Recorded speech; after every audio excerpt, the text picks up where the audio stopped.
I believe that we are live. Welcome back to Reasoned Answers. It's as good as waging war against Allah and His Messenger. Today we have a very spicy show, a very entertaining show. I had titled this stream on whether or not Khadijah was 40 years old. Everyone knows, of course, that Aisha was a very young girl. In fact, she was 9 years old when Muhammad consummated the marriage with her.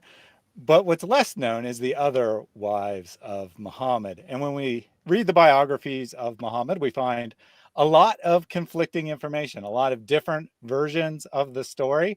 The most commonly accepted version of the story is that Khadijah was around 40 years old, that she was a relatively old woman at the time a very young Muhammad married her.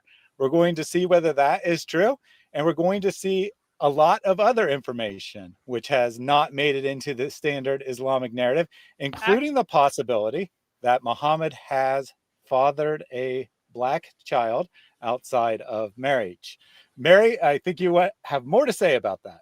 Yeah, and actually there is one issue we aren't even quite going to get to Khadijah, because I want to cover her prior marriages and things like that before I get to what her actual agent marriage and the kids that she is said to have with Muhammad and all of those sorts of things. So we're not even going to get to that at all. Oh, not even going to get to it at all. Destroy that. Sorry. That's why I said you really have to retitle it, because we are not even going to get there. But we have a slightly shorter stream this time. So that's the flip side, because I really wanted to cover the Khadijah issue in detail, and I didn't want to treat things too lightly, because there are too many things that people the Western narrative is actually different than the narrative that you will get in Pakistan, which is different than the narrative that you get that's standard in Iran. Like, all of these stories are quite different, and that's different than the one that you get out of Saudi Arabia. Like, they're different. And so I want to talk about what we actually know about Khadijah's background and things, which it's different than what a lot of people think. And I thought that going over it too fast would not be beneficial. So I have broken it up, and now I have a little bit more time to spend on Muhammad's likely first child, who was not with Khadijah. All right. So we'll definitely get to that in a second. I guess I'll retitle it again, since I had changed the title to Khadijah, or the subtitle to Khadijah and the Wives of the Prophet. But you'll get the gist, right? That we're starting to look at the biography of Muhammad. We're looking into whether the story that the average Muslim believes is, one, supported by their own sources, and two, whether or not it matches historical reality. So we should have some very interesting material for those who are willing to think things through, willing to consider the possibility that they may have been lied to. Christian Sinatra says, perfect move. However, Nina says, Mary, why are you deceiving us like Allah? I am deceiving myself like Allah, because I wasn't able to get into this room until my kid had packed up out of this room, who's been sleeping in here for the last 2 weeks, because I just could not work with his stuff everywhere, and with him, and with all that was just not workable. So once he got booted from the room, because we had so many people here, I was able to review my stuff and realize, okay, I need to add a little bit detail here, and then looking at the length going, nope, we are not doing a 5-hour stream. Let's do a much shorter stream and cover this much material. So that's what happened today. And I frantically sent a message at the last minute. Thaddeus is like, why are you doing this to me? Because I love you. So yes, we have the mother of the chat here. And so she has to be forgiven, because she is your mother, O people of the chat. However, I am not your father. I am the father to no one. That is how it works around here. So I did see there was at least one super chat before we got started. I did not save that, but there has been one since we began. So from Flyleaf Dreamleaf. Who ate the apple? You ate the apple. The whole apple. Yes, the whole apple. You ate it. But a small seed, you left it. You put it back into the earth. What happened? Allah, through His power, caused that to grow and to give you how many apples? Thousands. All right, what a good way to start our return from a 2-week break. Forgot to mention that, but Mary and I both had a lot going on the last 2 weeks between family visiting for the holidays.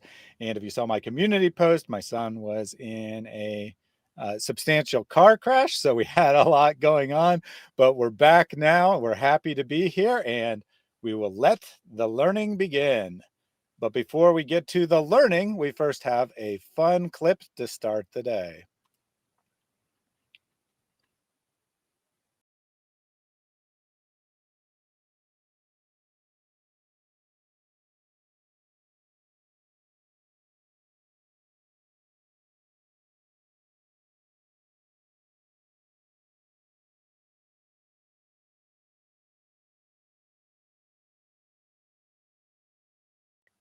So it looks like I forgot to share the audio, but you didn't miss out on anything there. It was just some Islamic chanting over this security camera footage of a Muslim at a mosque stealing some shoes.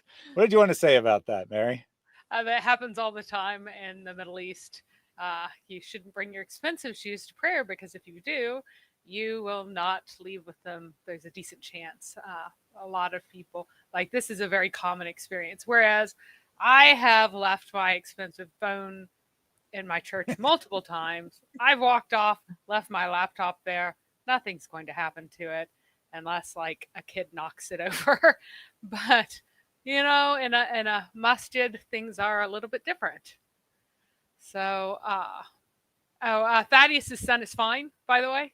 So he, for those who didn't see the community post, he was not, you know, shaken up a bit, but didn't have to go to hospital or anything. So, Yes. yeah, he would have mentioned it if there had been something wrong. Yeah. No, that's good. That's good that someone asked, so I can clarify that since I didn't say. But yes, he had some bruises, some severe bruises, and his coat got a big cut in it, but no broken bones. No need to go to the hospital. There wasn't really another car involved. He swerved to avoid another car, and like his mirror scratched that car. But obviously the other car was fine. Swerved off the road, hit a utility pole, and destroyed the car, but not his body. So all is good. We have insurance. It'll cover it. So we'll see what it does to the premium, how much that increases. But as far as the important things, everyone is safe and sound. So very happy about that. All right, I'll bring up your presentation then. All right, so we're going to talk about Muhammad. We got him born before, but he was not yet named. So we're going to get him through his naming. What his name means, this is a huge point. What does Muhammad's name mean? What you think it means is not what it actually means. There's a 99% chance that this is true. Because even Muslims are told like that it means something that it doesn't. And even native speakers sometimes don't really pay attention to their own grammar enough that they can be bamboozled on things like that. So we are going to start right off. So in the sources, it's clearly recorded that there was a conflict over naming Muhammad. One person wants to name him after, I don't know, I said over, but after son of Abdul Muttalib, who died in childhood, or if they, or some of the sources don't say why they wanted to name him this thing. Now, and then the other person wants to name him Muhammad. Okay, and it is my theory that the two people involved are Abdul Muttalib, right, and Amina. And some of the accounts say that Amina wants one name, and some accounts say Amina wants the other name. Now, it is my personal belief that Amina is the one who wants to name him after Abdul Muttalib's dead son. And so she wants to very clearly assign this child to Abdul Muttalib's line by giving him a family name from that line. That's what seems much more likely. He would also, given that she wanted him to be recognized as that belonging to that family, she would not have the authority to name him. The family would. The male line, whatever family he belongs to, that is where the authority to name the child lives. And so the authority would rest with Abdul Muttalib if she's saying that this is his child. So the idea that she would go against the person that she's trying to and assert her own authority whenever she's trying to make him responsible for the child and trying to convince him that he needs to pay to support the child is quite contradictory. So the other person who wanted to name him Muhammad, that would be an ordinary name that was in circulation, but it was not a traditional name of Abdul Muttalib's family. Okay? So this would mean that this is a name that doesn't really fit with Abdul Muttalib's own family, but fits with the area in general. And so it's distancing him somewhat from Abdul Muttalib's own family.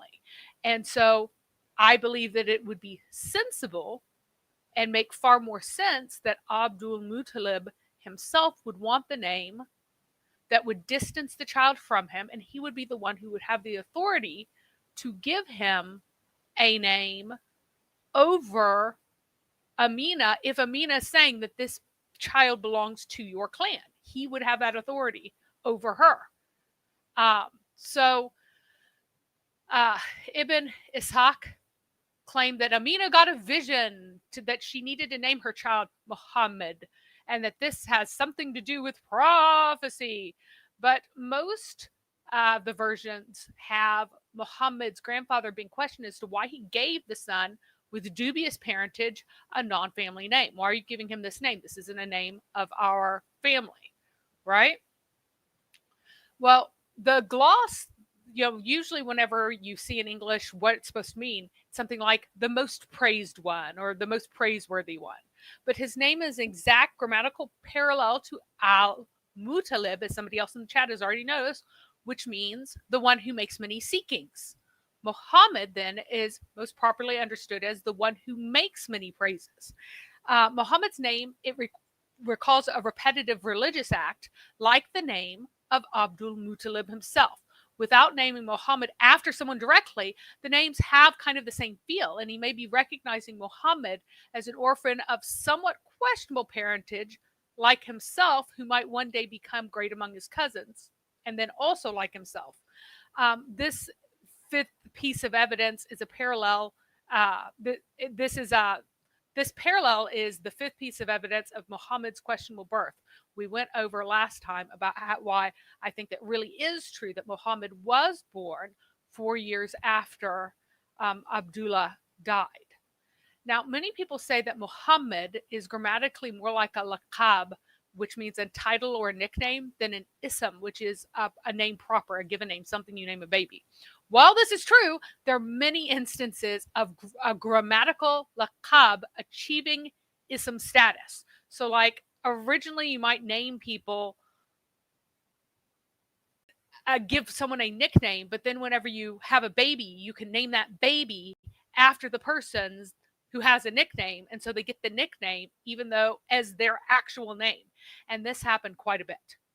And that happens today in English, and I'm sure most other languages as well, where new names emerge over time. Things that used to be descriptions or titles of people become names. So nothing unusual about that. And I think, as you're going to point out, there are people named Muhammad before the Prophet of Islam comes along. Yes. And somebody asked, where does Qatham or Qathim, and there's some disagreement over what the exact form of the other name is in the Islamic sources. The vowels are different, and I think it's because it wasn't recorded, and so people are kind of guessing. But that name is glossed as, or is explained as, having been the name of Abdul Muttalib's dead son, who had died a long time ago, an older dead son. So, and then the example that you're talking about, there's a guy named Muhammad ibn Maslama of Yathrib, and he has two of those names. He's older than Muhammad, so he wasn't named after him, and his name is Muhammad and Maslama, which also has that same form. It's called the Mahful form, and so it's the same form. And it's also, his father had that same kind of name that is kind of a laqab type of form. So Okay, a couple quick comments from the chat here. Well, first of all, Nina said one of her professors' surname or family name is good enough. that's pretty humorous to me, at least. But the point being that people have all kinds of names. Just because a name also has another meaning doesn't mean that it's not a real name, and it's not an individual, and the history is confused. So anyone saying that's a good piece of evidence that Muhammad is a historical figure is not thinking things through, I would say. Nina said, I love the last name, good enough. And the fact that the guy who invented the lithium-ion battery, his last name is good enough, never ceases to make me giggle.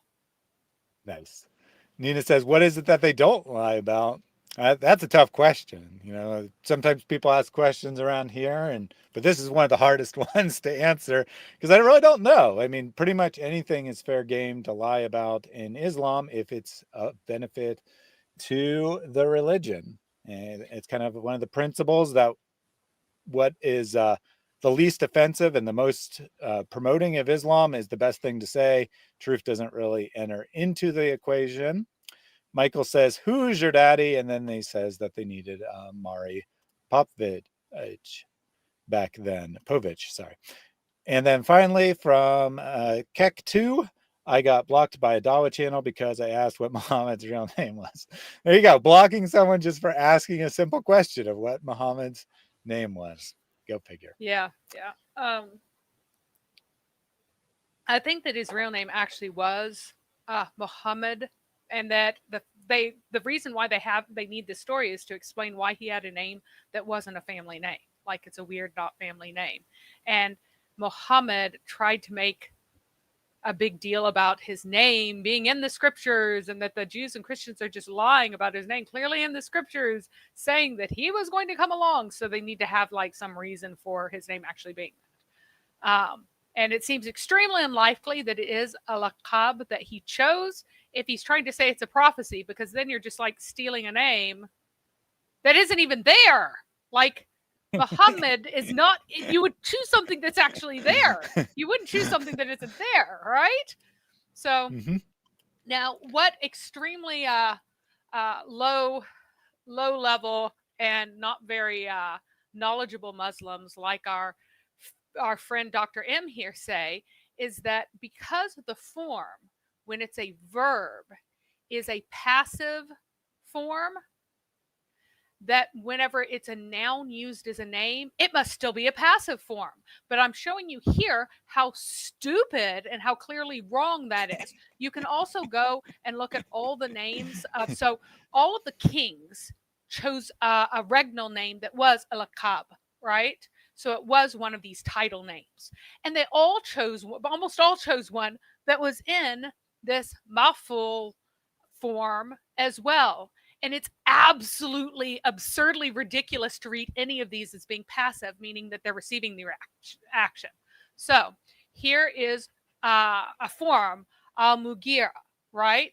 It doesn't mean the rated one, passive form, the person being rated. No, it means the one who makes raids. Al-Mujahid does not mean the jihaded one. It means the That one would be pretty funny. making jihad. Al-Mutalib doesn't mean the repeatedly sought one. So he's being chased after. No, it means the one making repeated searches, specifically in a religious context. Al-Mustanir, Al-Mustansir does not mean the petitioned one. It means the one making petitions for help to Allah. It doesn't mean the one who's being asked. It means the one who's asking Allah. This is another religious title. He's not the God being requested of. Al-Muthanna or Muthanna is not the doubled one or the multiplying one. It's the one who makes double. Masjid is not the prostrated place. It's the place of making prostration. Maslama is not the peaced one, it's the one making peace. So, and again, Muhammad is not the repeatedly praised one, it's the one making many or repeated praises. Now, this kind, when it's turned into this verb or this noun form, typically when it's a name, then it's the person who is causing the passive to occur. So rather than being a passive form, it becomes a stronger active form of it. So these guys are like literally trying to say that Al-Mujahid must mean the one who gets jihaded. Like, come on, guys. So as we and you can go and look up all the names of the various caliphs who had all of these types of titles that they used. And I want you to read them as passive, the one to whom the action happens, and see how absolutely ridiculous that reading would be. Instead, it's the opposite. It's that you're the one who makes this passive thing occur. So Una asks if Muhammad is parallel to Judas, meaning one who praises. Judas is from Judah, and I forget what Judah means. I do not remember. Yeah, I didn't know off the top of my head either. Yehuda is praise or praised, but it's got a different root. So it is like authentically a different name, because it's not the same root, but it may have a similar meaning. That's pretty funny if make that parallel is pretty funny. I never realized that, but even if it's not like linguistically valid, it's still a very humorous, if nothing else, parallel between the two names there. Yeah. And so we understand how the maful form works with names. There are very few names where you can read it as if it is, and it makes sense, as if it is actually some sort of passive form. It's almost always that you're the one who makes this passive thing occur, or you're the location where this passive thing occurs. The one of this occurrence kind of thing. But it's very, very rare. So there's also a second question. Why is he Muhammad with those two M's and not Mahmud? So that extra Muhammad, that ha has to be in there for that M to have that lengthening sound. Or, in English, it's doubled. It has a mark called a shadda over it in Arabic. And of course, those are added later, but most likely it seems pretty unlikely that they forgot what their main guy's name is.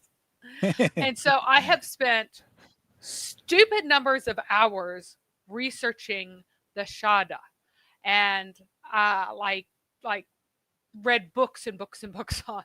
I've read 4 or 5 articles on its function and an entire book on it, like a literal book, to figure out what the heck this thing is and what it signifies. Now, we can tell, anybody can tell you it's not a productive form, which means that you can't just take a random word and lengthen the middle consonant and come up with a variant meaning in that kind of way. That's because in general, this is a remnant of old things, just like you can't, goose is geese. You can't say roof is reef. Like you can't just do that because you want to. It's not productive. So that's what whether or not something is productive or not means. Whereas if I said there's one mukraf, you would know that there are two mukrabs. That's productive. Like there is a pattern that you can use to create new words, even if you just make up something. If it's a certain part of speech, you know that you can do things to it and create other forms of that word without knowing anything else about them. You cannot do that with the shada. You can't just lengthen a consonant wherever you want and add this meaning to it. However, in pre-Proto-Semitic, it had an active voice connotation. Now you're like, what are you talking about? There's already active voice, just like there's active in English and active in Arabic. Of course, there's an active voice. Well, yes, but no. There's something called the middle voice as well as the active. Now, we all know what active is. I cooked the chicken, so I did something to the chicken. Passive voice, most people know that the chicken was cooked. It has the object, the thing that something happens to, and the action, but no actor in that sentence at all. Now, the middle voice is one in which someone isn't doing something to something else, nor is something being done to it, but something is still happening to it, even though it's not being subjected to something, okay? So the middle voice would be the chicken cooked. Now, in English, there is no differentiation between middle or active voice. In modern Arabic, there's no differentiation. Even in ancient Arabic, there's no differentiation between active and middle. However, and really, if you go back really, really, really far in the Semitic ancestry, there would have been an active voice form that had this shadda. And so because it's about being more active rather than something just happening, but someone doing something, it's more about more doing and less happening. So I cooked the chicken versus the chicken cooked. So because it's more of a doing thing, this means that it has a kind of sense of intensification. There's more happening. It's above, it's beyond, it's more, right?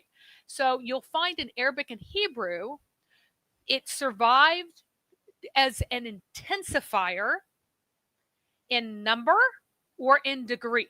So in number as in repetition, you do a lot of times, or as in degree as in extremely. For example, root without the shadda, without this intensification, just means cut, to cut something. I cut it. But with it, that same root results in shred. So it's more cut. It's intensely cut. It's shredded, right? And then in Arabic, for example, there's to study with one R or to teach with the longer extended R. And so whenever you're studying, you are learning something by yourself. When you're teaching, there are more people involved. So it's an intensification of number, whereas the shredding is an intensification of the number of times that you do it, right? So that is and so that means that Muhammad, we already know that it means one who makes praise. So this means one who makes praise over and over again, or who makes lots of praise, who makes extreme praise. It's an intensifier. So now we know what Muhammad exactly means. If you're going to be like really anal, and I'm saving you like, I don't even know how many hours chasing this information down, because I really wanted to know. I'm like, well, what does it mean? What is this God? What is this thing? Exactly. What is it? So let me summarize here for Snoopy and anyone else who may have missed part of this. We're going over the meaning of the name Muhammad. Mary was talking about the shahada, not to be confused with the shahada, as some people were jokingly doing as we were talking about this, which is the portion of the name which lengthens it and makes it Muhammad instead of Mohammed. So she's suggesting that this acts as an intensifier. There was also a question about what the middle voice means, and Mary explained that. So I don't know if this comment was during that explanation or you came in after or it was before, but just to review, active voice is I do something, passive voice is something is done to me. Middle voice, which is not really a distinct form in English, it is in some languages, but not so much in English, would be I'm neither doing the action or having it done to me, it's just happening. Like it's raining, for example. It it's not raining on me, I'm not causing it to rain, it's just raining. That kind of idea. Anything else you want to add as summary? Nope. I think you did a nice recap of that. I hope that folks were following that. I know it's a little bit tricksy here, but I think that it's important that whenever somebody goes and tells you, "Oh, Muhammad means the one who is highly praised," so they knew when he was an infant that he was going to be super important. First of all, people give their children aspirational names all the time. They name their kids Mercy and Constance and all kinds of virtue names. They name them virtue, right? They give them virtue names. They give them names after great people, not because they believe that they will do that, but that they hope that they will. And again, if you go back to the other things and you just ask them, "Oh, so does Al Mujahid mean the one who is jihaded?" Is that it? Then suddenly they'll be like, "No. But yeah, that is not Yeah, it so doesn't fly. It doesn't fly." yeah, lots of people name their children good names. You don't hear too many people named the loser or the drug addict or obviously no one names their child the good, but they name their child a name that means good in another language, or they name their child the one who praises or the one who is praised. They don't name their child the one who is cursed or the one who curses. Nina says, "Let me just intensify. Allahu Mouse." Yeah. Which is awesome. It's so funny. Dr. M before was going pontificating on what it meant, and now he's embarrassed that he realized that he didn't know what it meant and he was mistaken and got misled. And now it's like, it doesn't matter what it meant. Ha ha. Yeah, it didn't Well, mean I that. mean, yeah, It did not technically it mean doesn't matter. it meant at that time, it did not mean the repeatedly praised one in the same way that it didn't mean the jihaded one or the rated one. It means the one making many praises. That's what it meant to the person at that time. You've been Yeah, lied and to, strictly honey. speaking, it doesn't matter what his name means in the 6th century, 7th century, anytime. It doesn't No. actually matter because, as Mary pointed out, people give their child names. It's not like some sort of prophecy or something. It's just the parents choosing a name for their child. And there was many people named Muhammad who were contemporary to your prophet. So were all of them also the one and only final prophet? If not, then the name doesn't really matter. So I don't know why you're even arguing about it. Mary just went through this because she was very curious and interested about it. Yeah, and Houston's like, Google says, so Houston, whenever I was explaining why is it Muhammad and not Mahmud, I'm talking about the difference between the one making praises and the one making many praises. Okay? That's what the difference between Mahmud and Muhammad means. Google's going to lie to you and give you the standard Islamic lie. Yeah, I knew what you meant. I'm responding to that one. Google is going to give you the standard Islamic lie that it is the recipient of the action, that he's the one getting praised. No, it means he's the one giving the praise. Now, the fact that you want to lie about a word talking about the piety, the religious piety of your prophet, and say, make him the recipient of man's praise goes to a prophet rather than to God. Now, that is very telling. It does speak to the idolatry that is intrinsic in Islam, that you want to make a man and put him in the place of your God. But Indeed, indeed. You would hope, I mean, you would think you'd want it to be the one who praises. I mean, that's a good trait, right? That's a great trait, especially the one who praises a whole bunch or praises intensely. You'd think that that would be what you'd want, but no, you want it to be that your prophet is praised, that he gets what is only befitting to God. Hey, whatever. You want to commit blasphemy, go right ahead. Not my problem. Kick 2 says too many Muhammads, which I just thought was so funny because there are too many people named Muhammad for it to be any kind of prophecy.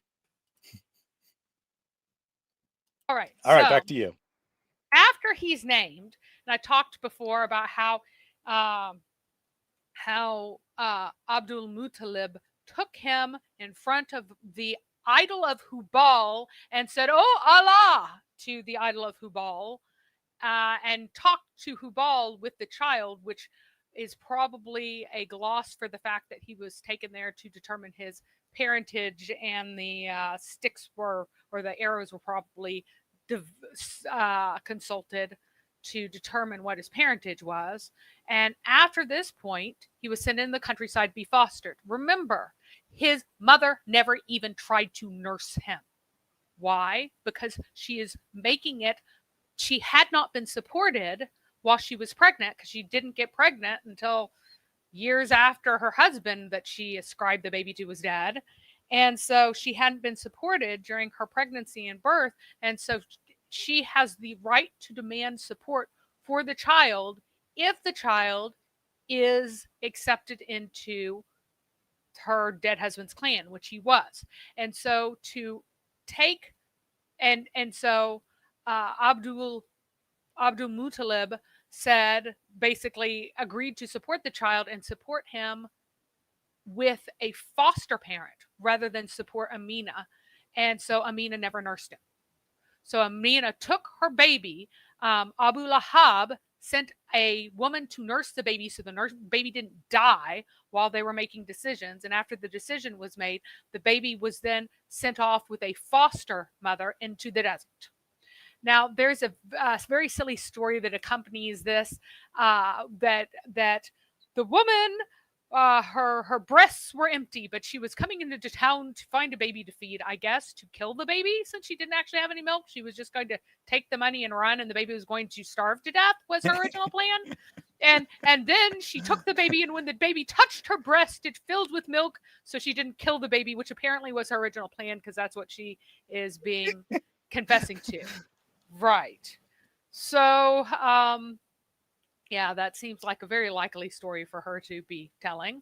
Then there is another story that supposedly comes from her, that while she was in the desert, they saw an angel come to the infant boy and remove the heart from his chest and wash it and put it back in again. The problem is that the story is ascribed twice to Muhammad. And I don't know why the angel would need to wash his heart once again. And the story actually comes from Zoroastrianism, because apparently Allah wants to follow the pagan Zoroastrian religion. And Zoroastrianism does have multiple deities who receive worship. They have one high deity who receives proper worship, and then one negative high deity who shouldn't receive any worship, and then a bunch of lesser deities who also receive worship that are in very similar form to Meccan paganism. But that's where the story originated, and it got ascribed to Muhammad. This displacement of the heart washing, that it occurs twice in the sources, once when he's a child, then again supposedly as part of the Miraj and Isra. It could mean that it doesn't date to the life of Muhammad at all, but is entirely an Abbasid invention. Remember, the Abbasids are based out of Iranian area. They had tons of Persian converts who were throwing all sorts of Iranian ideas into Islam that got accepted. But if it does date from Muhammad, his source could have been Salman the Persian, or it may have been the man who lived in Taif, who's named Al-Harith or Al-Harith no, it's Harith, sorry, Al-Harith ibn Khalida, and he was a physician. He'd studied in Persia. Muhammad appears to have borrowed a lot of his medical knowledge from his sayings that are recorded separately, or else fabricated a hadith ascribed to Muhammad, borrowed from this man. Again, there's a lot of uncertainty in these things. His son was definitely a companion of Muhammad. His own view is now disputed before, and sometimes they'll say confidently that he was definitely a companion of Muhammad, even though he remained his life in Taif, that he had believed in Muhammad. He just wasn't an immigrant. But some folks say, well, it's not really known for sure whether or not he was a confederate of Muhammad or not. But either way, he had access to this story at this time. So did the people who were the first who wrote it down. The story is from Zoroastrianism. It's much older than Muhammad. And apparently the Zoroastrian, or the god of Islam, is a Zoroastrian god because he imitates Zoroastrian things. Now, it's claimed, and some of the sources, that Meccans used to send their children out into the desert with the Bedouins to learn the pure Arabic tongue of the simple and pure desert people. And that appears to be nonsense, because I have been unable to find any account of any other Qurayshi child who was sent out like this. None of Muhammad's cousins were. His father wasn't. None of his uncles were. Nobody else was. So I had thought that maybe this was related to just a particular period when the Justinian plague was happening, because there were traditions when plague broke out in other places where you'd send your kids out to the countryside to make them less likely to die of plague when these things were happening. But I cannot find, so I went, okay, I need to find who else has been sent out, and I couldn't find anyone. So this seems to be something that you do with kids who are superfluous to what the community wants, who have some kind of issue that they're being sent away specifically. Muhammad was also kept by his foster mother a long time after weaning, which is also strange. So weaning would normally be around 2 years old, and he was kept until he was at least 4. And that shows that Amina didn't want him, and that Abdul Muttalib preferred to support the boy with strangers rather than with his own mother. So he's giving money for the support of this child because the child is owed support, and he would rather give it to this Bedouin woman than to the child's mother, which is extremely telling. Breakfast Gun says maybe they sent him out because they thought he was demon possessed. And there are indications of that in some of the Islamic narrative, some of the Syria literature. What do you think about that idea? Well, I mean, supposedly the woman who saw the angels over him was like scared and returned him to his mother at that point because she was frightened. So it did not seem like a good thing that was happening to him from that story. So, I mean, the reason that she was returned appears to be, meaningful. Yeah, I mean, it's very odd, right? Because why are they making up these stories that make it sound like Muhammad was possessed or that he was attacked by demons, or however you want to put it exactly? On the other hand, how would anyone have really known? This literature is being written for the most part hundreds of years after the time of Muhammad. Were people really passing on stories like this for all this time that were true? I don't know. I think that there's definitely a lot of stuff that is made up.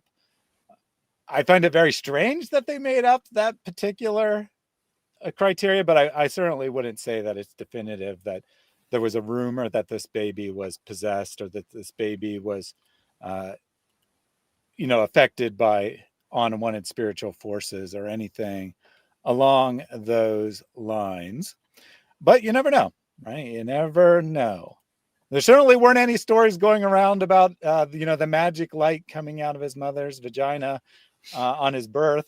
I think we would have probably heard about that in sources written, less than hundreds of years after his time. They definitely made some stuff up. Did they make this up as well? I don't think so. So Dr. M here is a perpetual liar, which is why he is a Muslim.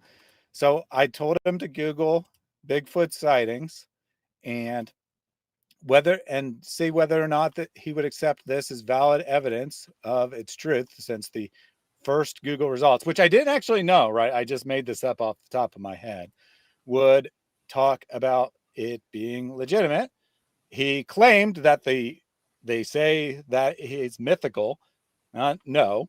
The number one result is a YouTube video of Colorado tourists share a video of what appears to be a Bigfoot. Number 2, 10 most convincing Bigfoot sightings. Number 3, Bigfoot is back. Bigfoot never left. So this one's going to be more of a pop culture thing based on the fact it's from New York Times, probably not claiming it's real. But these first two are this one, Bigfoot sightings and density of the U.S. with biomes. ArcGIS, that's amazing. Do you guys know what ArcGIS is? I do. So ArcGIS, well, of course you do. Never mind, because of your job. So GIS is like layers of geographical information, and it's the software that people use, and they enter all kinds of data into it. And so this is data of Bigfoot sightings placed on top of this massive, the repository of geographical information. So this is like the most authoritative, definitive repository of GIS sightings. Like your county or state or city probably have special GIS things. The National Geological Society that does all the survey, rather, with all the different soil types uses ArcGIS. Like, this is the definitive thing. And here you go. Somebody made an app for Bigfoot sightings and density of the U.S. with biomes, correlated biomes. That's very excellent. So yes, yeah, and then, Dr. and then M, down here, the fifth result says feels like a hoax. Oh, but it sounds like a conspiracy to me to doubt these first 4 results and go to the 5th one. And then this one, world famous Sasquatch hunter, that's another one saying it's real. Bigfoot caught on camera, another one saying it's real. Which states report the most Bigfoot sightings? Not really suggesting that it's false. Where's the most Bigfoot sightings get reported? Again, not really suggesting it's false, and so on and so forth. Well, almost every single Google result here is about someone who thinks that they actually saw a unknown large mammal known as Bigfoot, and that this creature has avoided detection for hundreds of years, except for these vague pop cultural references and these very grainy footages and whatnot. According to you, to doubt the top Google results automatically means that you're sounding like you're in conspiracy territory. So if you're doubting the legitimacy of these, then you're automatically in conspiracy territory by your own idiotic, stupid logic. Well, what's particularly funny is that he will not answer what al-Mujahid means. He will not say that al-Mujahid means the jihaded one, because if Google is right and Muhammad means the most praised one, again, usurping Allah, throwing Allah off his throne, stomping him underfoot, peeing on him, and putting Muhammad on the throne and praising Muhammad instead of Allah. So you can see there's no consensus in the result. Oh my God. There was 10 of the top 10 results. 9 of them were about purported sightings, and one of them said one particular sighting seems like a hoax. Yep. Yes, there is consensus in those results that people have claimed sightings. All right, let's move on, because he's just such a I'm done with this nonsense. And again, I don't even know what his deal is, unless he's just here to troll and distract us and dispute anything. Yeah. He accomplishes exactly nothing by claiming that Muhammad means the praised one, except that he makes his prophet more shirky, more of a partner to Allah. That's all he accomplishes, and he's desperate to do this. Oh, above Allah, because Allah is not the praised one at all now. It's Muhammad. Muhammad's the one who gets all the praises. Allah does not get any praises. It's not about Allah. Allah doesn't get praised. So if you want to say that, then that's fine. And you can tell us that al-mujahid means the jihaded one. Go ahead and let us know that you honestly think that al-mujahid means the jihaded one, because that is what you are arguing. We are arguing from grammar, and you're arguing that the grammar of al-mujahid means the jihaded one. So the leather strap is keeping him from seeing the results. Yep. So moving on. After, so he's finally returned when he's 4 years old instead of 2 years old at weaning, as would be normal. Again, this shows that he is on the very outskirts of Abdul Muttalib's family. It gets even odder, okay?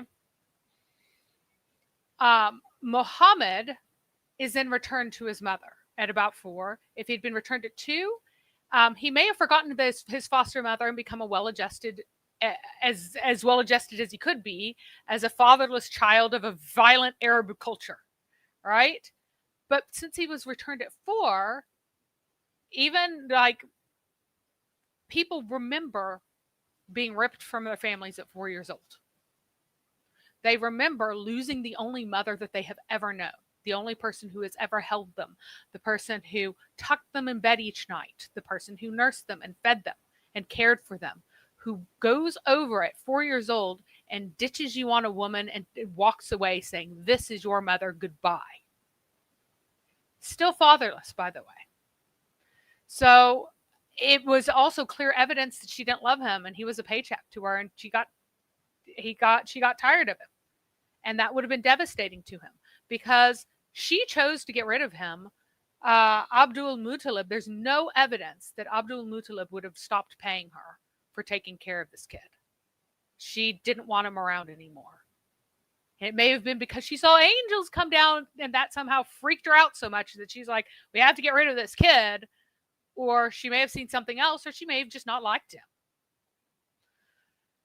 The standard biography says that his mother takes him to Yathrib at some point to briefly visit relatives. This is a bizarre part of his conventional biography. The excuse is that his mother, Amina, was visiting her relatives. She has no relatives at Yathrib. Abdullah's grandmother was from Yathrib. Amina does not have even a grandparent from Yathrib. She has no genetic connections, no ancestral connection, but father's side or mother's side to Yathrib. Her dead stepmother's brother's families are in Yathrib, but they're no relation of hers. Like that was just a second wife that her father had was from Yathrib. But because they're not relations, she can't legitimately visit the brothers of her dead stepmother. This is not a familial relationship. It's not a decent relationship for her to be in their houses. There is no reason for her to care about those relatives of a woman who is only briefly her own stepmother, because this woman married her father for a brief period and then her father died, and she doesn't seem to have had any kids by her father, but did by other people. So they probably weren't married very long before the father died. But I want you to notice the intergenerational broken families. Abdul Muttalib, he was an orphan by his father, raised in Yathrib, eventually ripped away from his mother. Amina, she was a full orphan, raised by her uncle for older childhood. Muhammad, cast out by his mother into the desert with a foster mother. Father's dead. Foster mother ditches him at 4. So it's more realistic that Amina moved to Yathrib after Abdul Muttalib refused to support her, and she became either a traveler's wife or an Akhadin mistress, which is the one where the traveler's wife is one where you have multiple husbands that when they travel through a town that has a lot of caravans, they're your husband for the time that they're there, and you provide for them in return. The husbands pay you and support you and everything else. And the Akhadin or Akhdan, there we go, mistress, is where you have just basically you're a secret side chick and being set up there. The fact that she has no more recorded children might also be related to Muhammad's later obsession with female infanticide. She may have only had daughters after Muhammad, and so she killed them because they didn't have a value to the men that she could assign them to, and infanticide is an option and completely allowable in Yathrib, where she was. And Salma, Abdul Muttalib's mother, had probably done the same because she's only recorded to have sons and no daughters at all either. Now, as I mentioned, Yathrib was Hilla, which means that they killed their unwanted children. Hums did not kill their unwanted children. And then if Muhammad's mother lived in Yathrib for 6 years and Muhammad himself lived there for only 2, there's more sense in his ability to get support from his great grandmother's clan than if he only visited there briefly. So the story is that the people in Yathrib supported him because they recognized him as family, but he's only been there from like his great grandmother Salma was from Yathrib. How much connection do you have to that people that they would want to randomly support you and say, yes, you're one of us? But if he had lived there for 2 whole years and his mother had lived there for an extended period of time, then it would make sense that they would have some sort of recognition of them.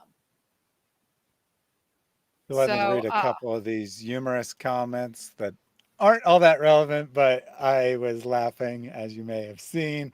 Houston says, at least Bigfoot doesn't need to worry about anyone taking his shoes left at the mosque because they know they won't fit them, in reference to the opening video there. And Una says, Bigfoot must be annoyed with fans snapping photos of him while he's on the Hajj. Great stuff. Great stuff.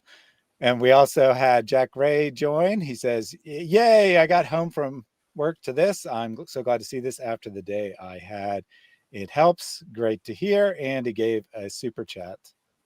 And Allah will bless you in a million ways. You find the tree will grow and you will have lots and lots of wealth. This is the example that we gave to the children. And I'm letting you know that when you sow that seed by giving, you shall receive much more than you gave by the will of Allah. Give as much as you can, for indeed you will reap much more than you have sown. So perhaps you're being blessed by this stream being on after a hard day's work, or perhaps you just need to give some money to Mufti Menk, and then Allah will bless you in so many ways. And he said, Mr. Smith goes to Washington, Bigfoot goes to Mecca. You guys rock. Back to you, Mary.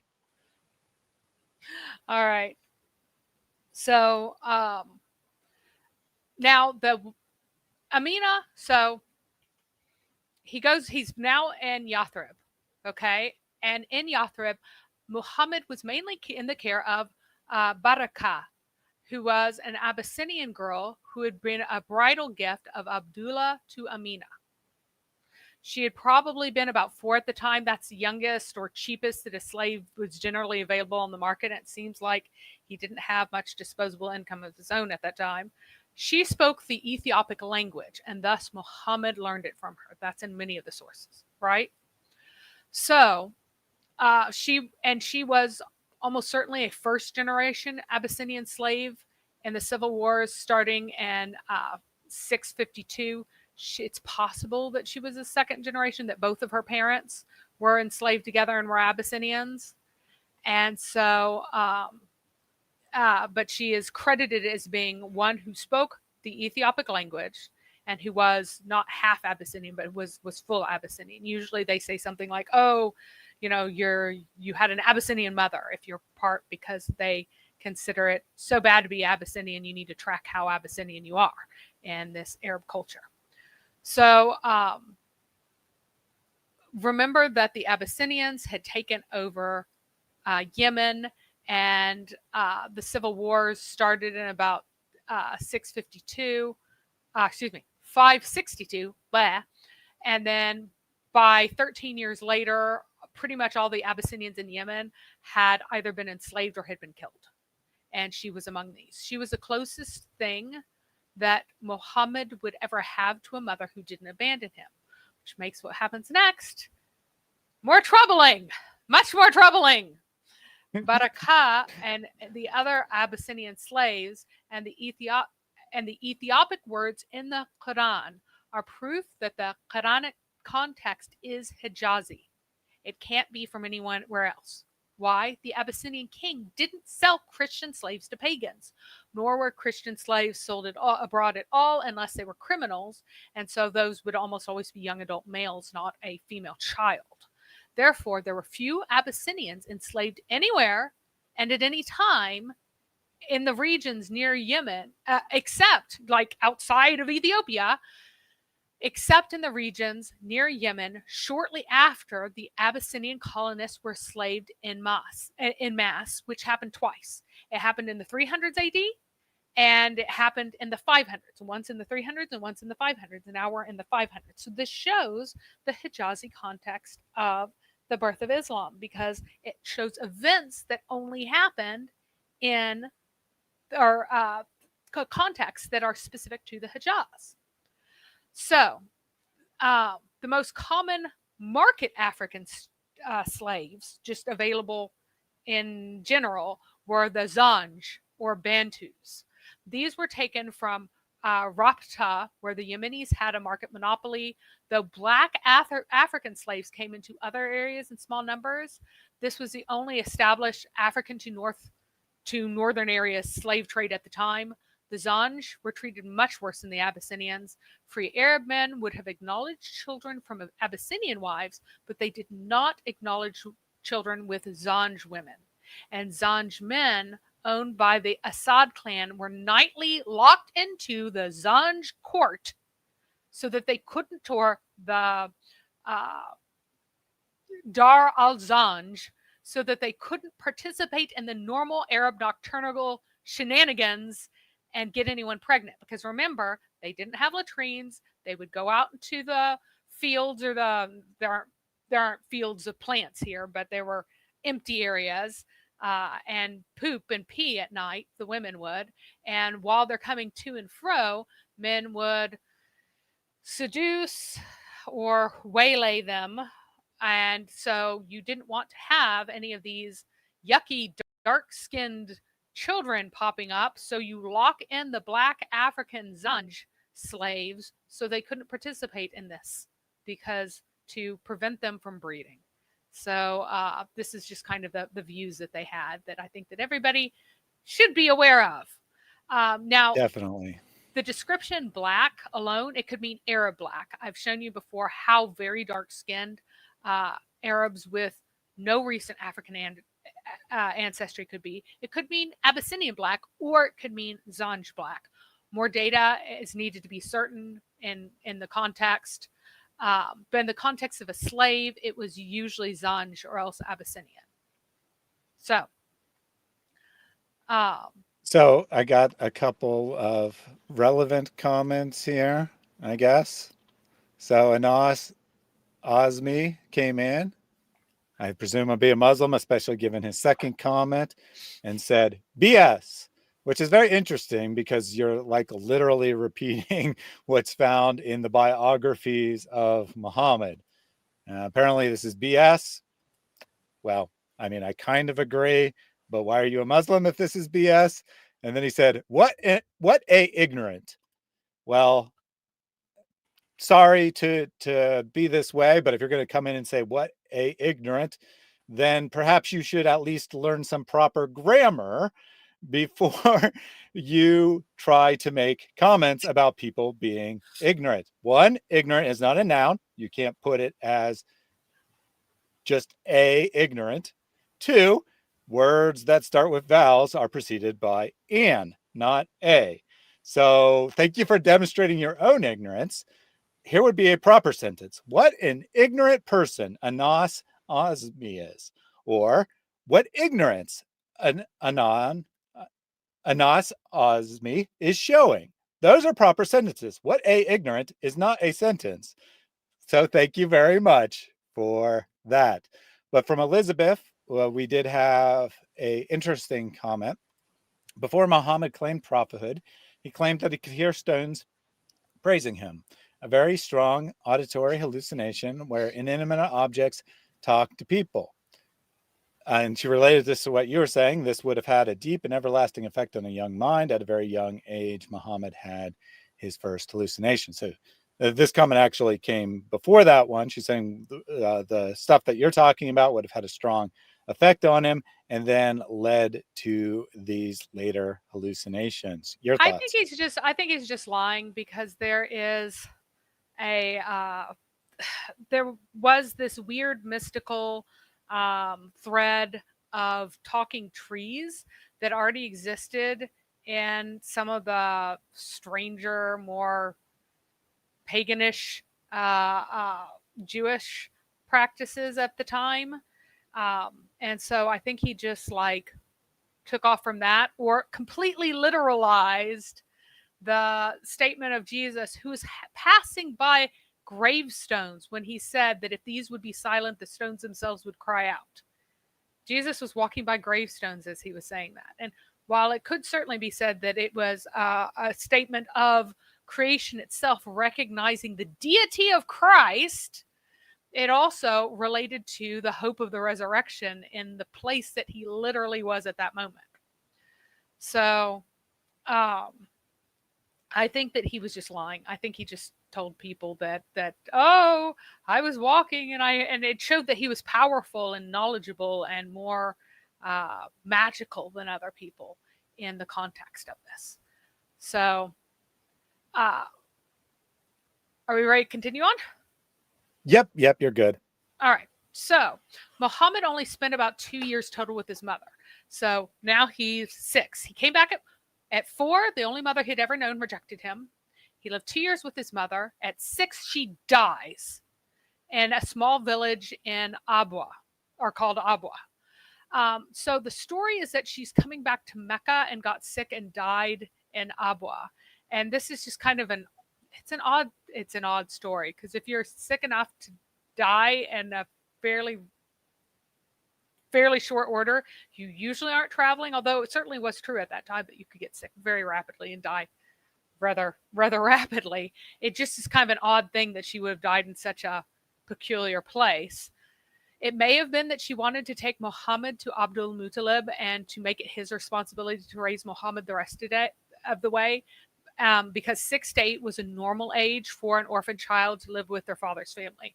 Or she may have been asking for more money to support him with. Regardless, Muhammad was taken the rest of the way to Mecca. He was given to his grandfather to raise. Baraka, his slave, was now inherited by him. It's now his slave, not his mother's slave. So the one who has been with him since he was 6 and who hasn't died is now with him. It seems likely that he lived in Hamza's household at that time. So Hala, Amina's cousin, married Abdul Muttalib the same day that Amina married Abdullah. Remember, the 2 cousins married father and son on the same day. And Hala had Hamza, who was 4 years older than Muhammad. And 4 years later, Amina claimed that the child that she had conceived almost immediately was now born. And so now he is in the household of Amina's cousin, Hala, with Hamza, because Hamza later called him, I know you are my father's slave, meaning Abdul Muttalib's slave. So it seems likely that at that time he was living, because he has to live in one of the houses of one of the wives.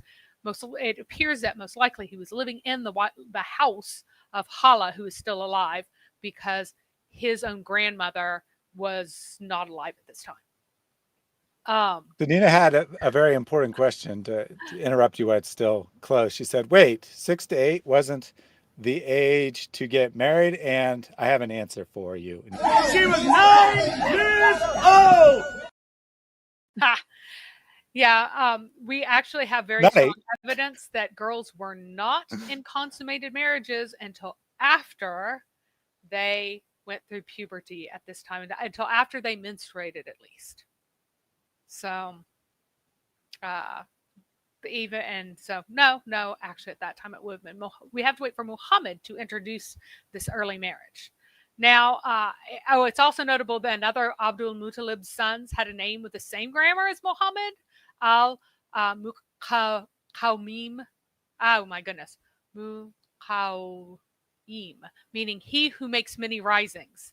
So you see the Q, the W, and the M, just English letters, I'm saying. So, and how the W is doubled.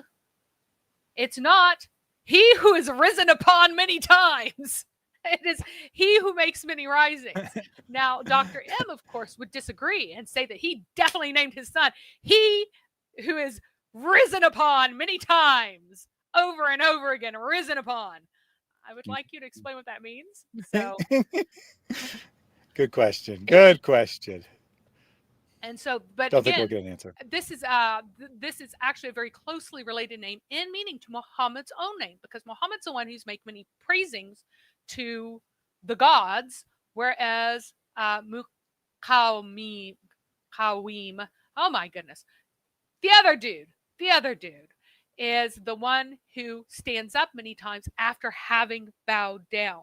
So you have the one who's making the praises and the one who's standing up afterwards again and again, having made many praises. Of course, this is literally the same root that is about resurrection, but it can't possibly mean that he's resurrecting many times or making many resurrections or anything like that. That's just silly. So only 2 years later, and again, notice that Muttalib also has the Shada in his own name.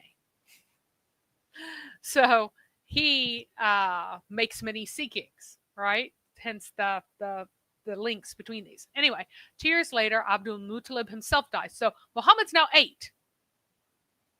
Thrown out into the desert. At 4, gets ditched by the only mother he's known. At 6, the mother, who's actually his bio mother, dies.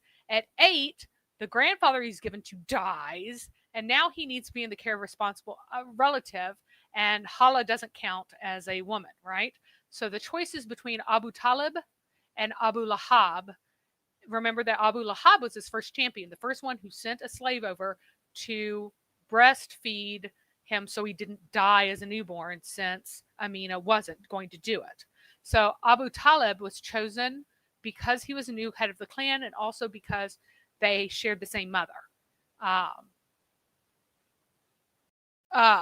Actually, no, wait, he definitely was not the new head of the clan yet. Why did I write that? Let's see, when did he die?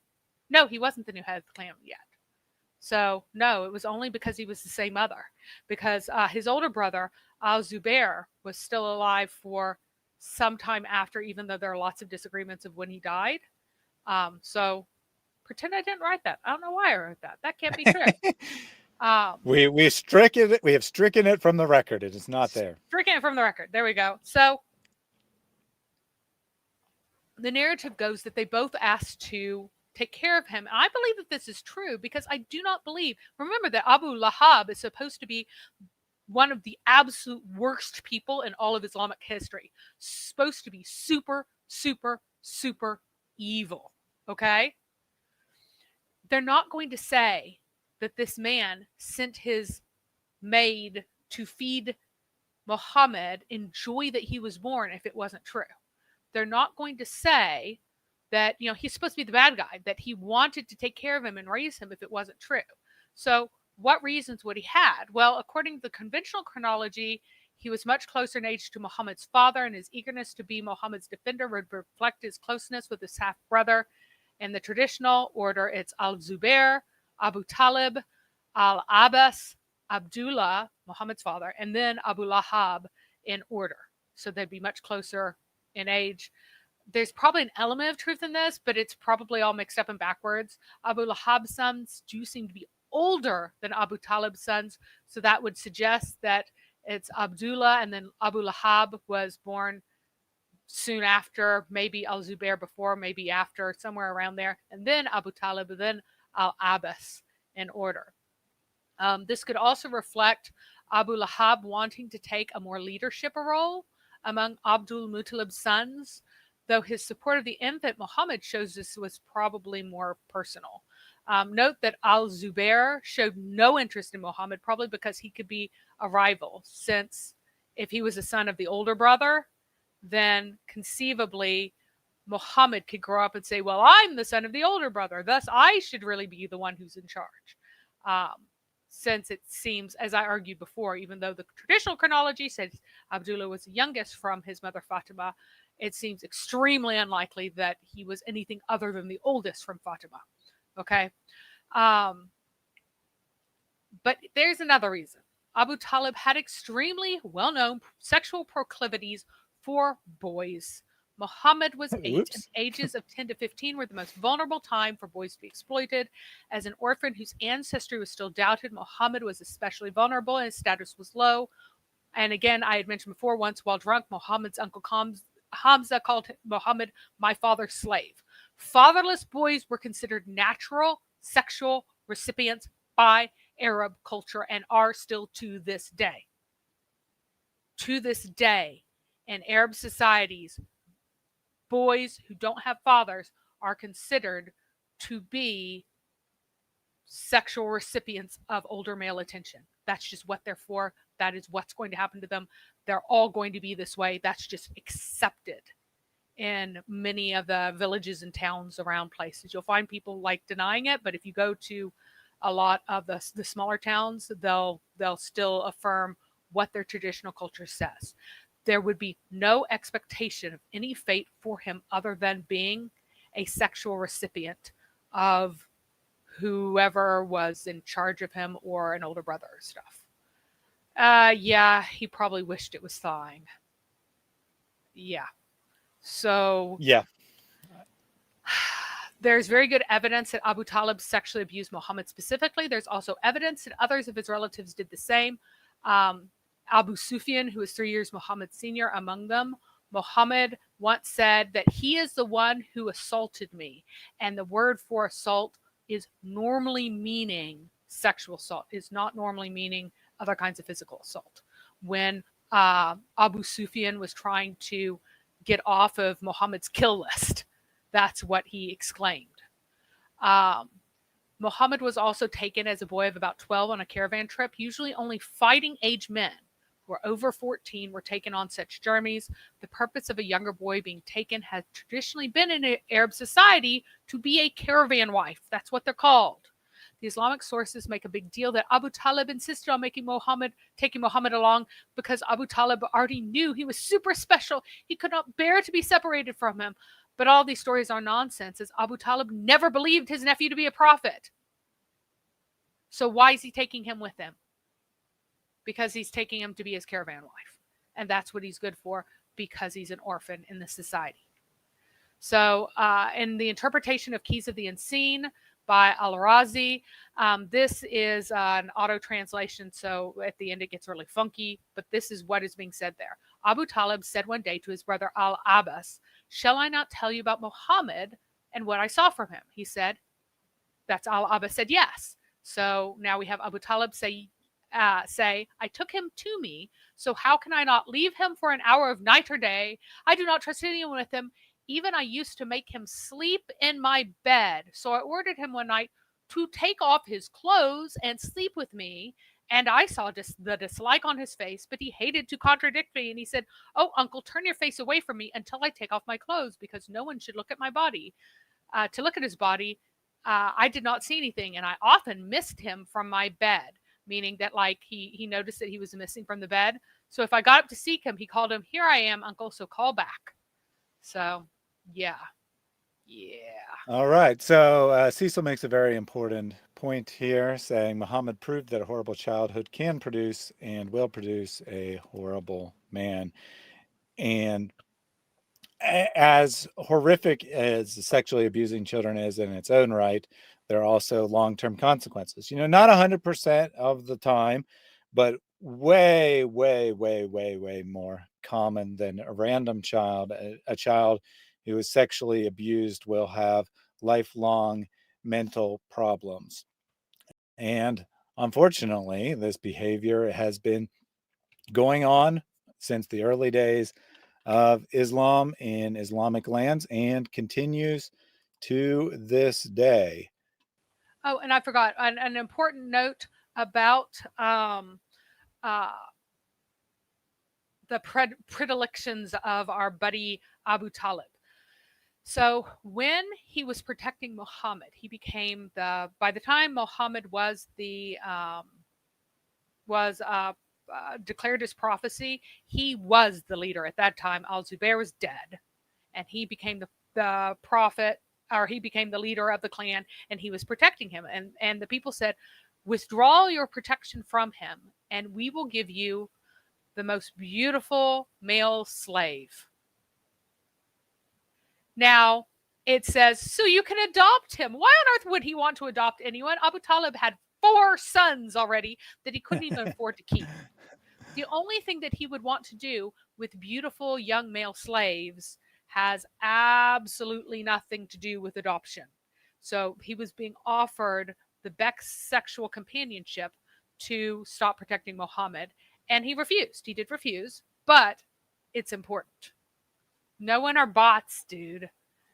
These are all Yeah, real. so we have I don't know if he's Muslim or yeah. what, but he's obviously not a Robot. regular to the channel. He says, what is this?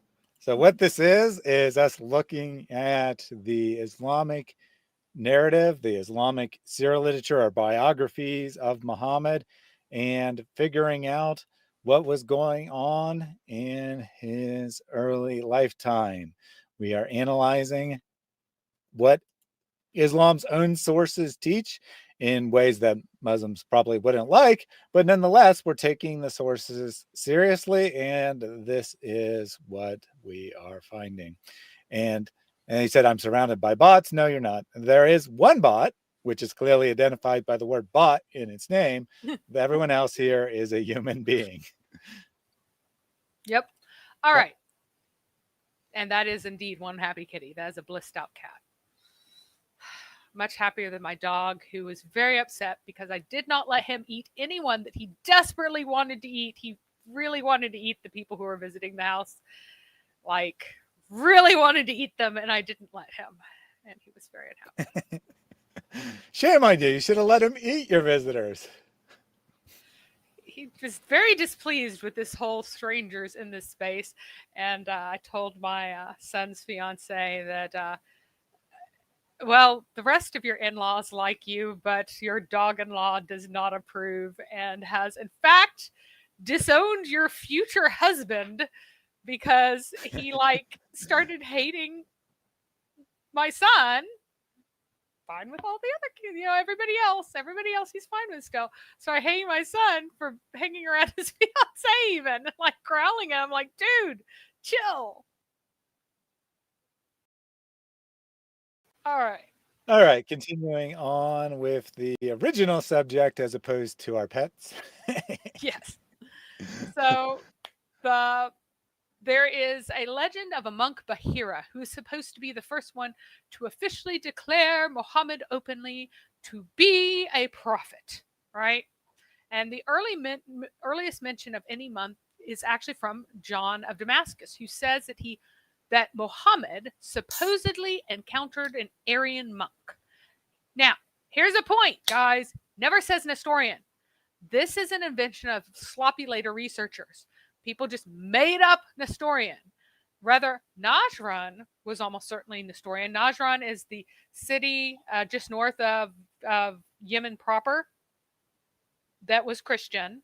And it was almost certainly Nestorian based on who had records of Najran and who appointed their bishop and its relationships. And they strongly opposed Muhammad.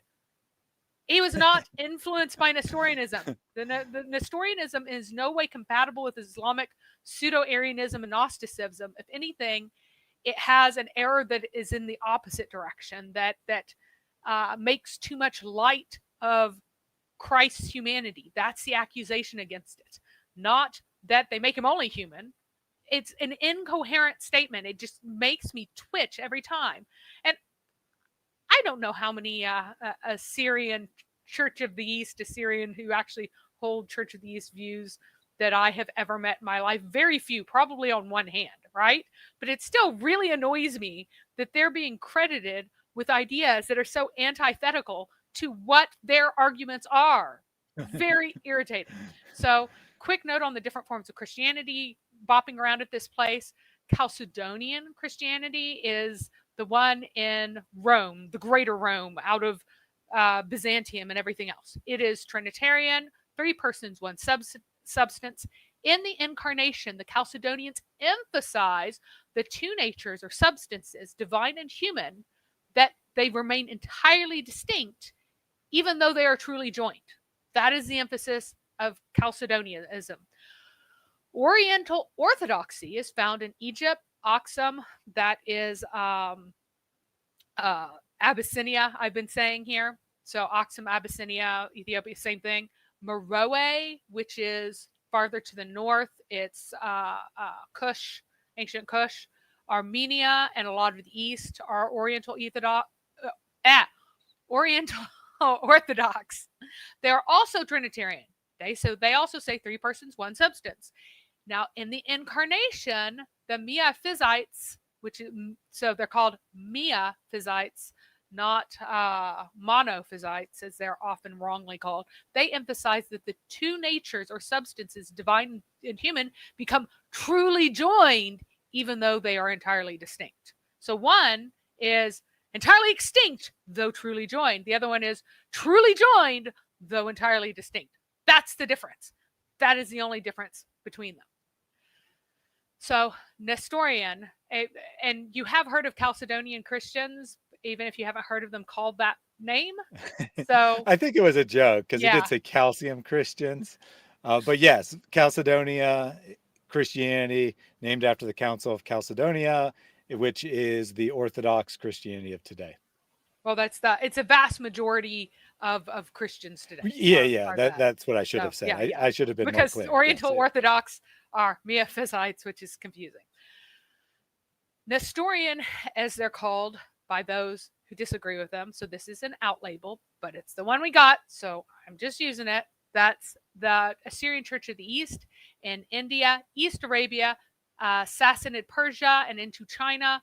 You will find this. They were Trinitarian, so they agreed 3 persons, 1 nation, 3 persons, 1 substance.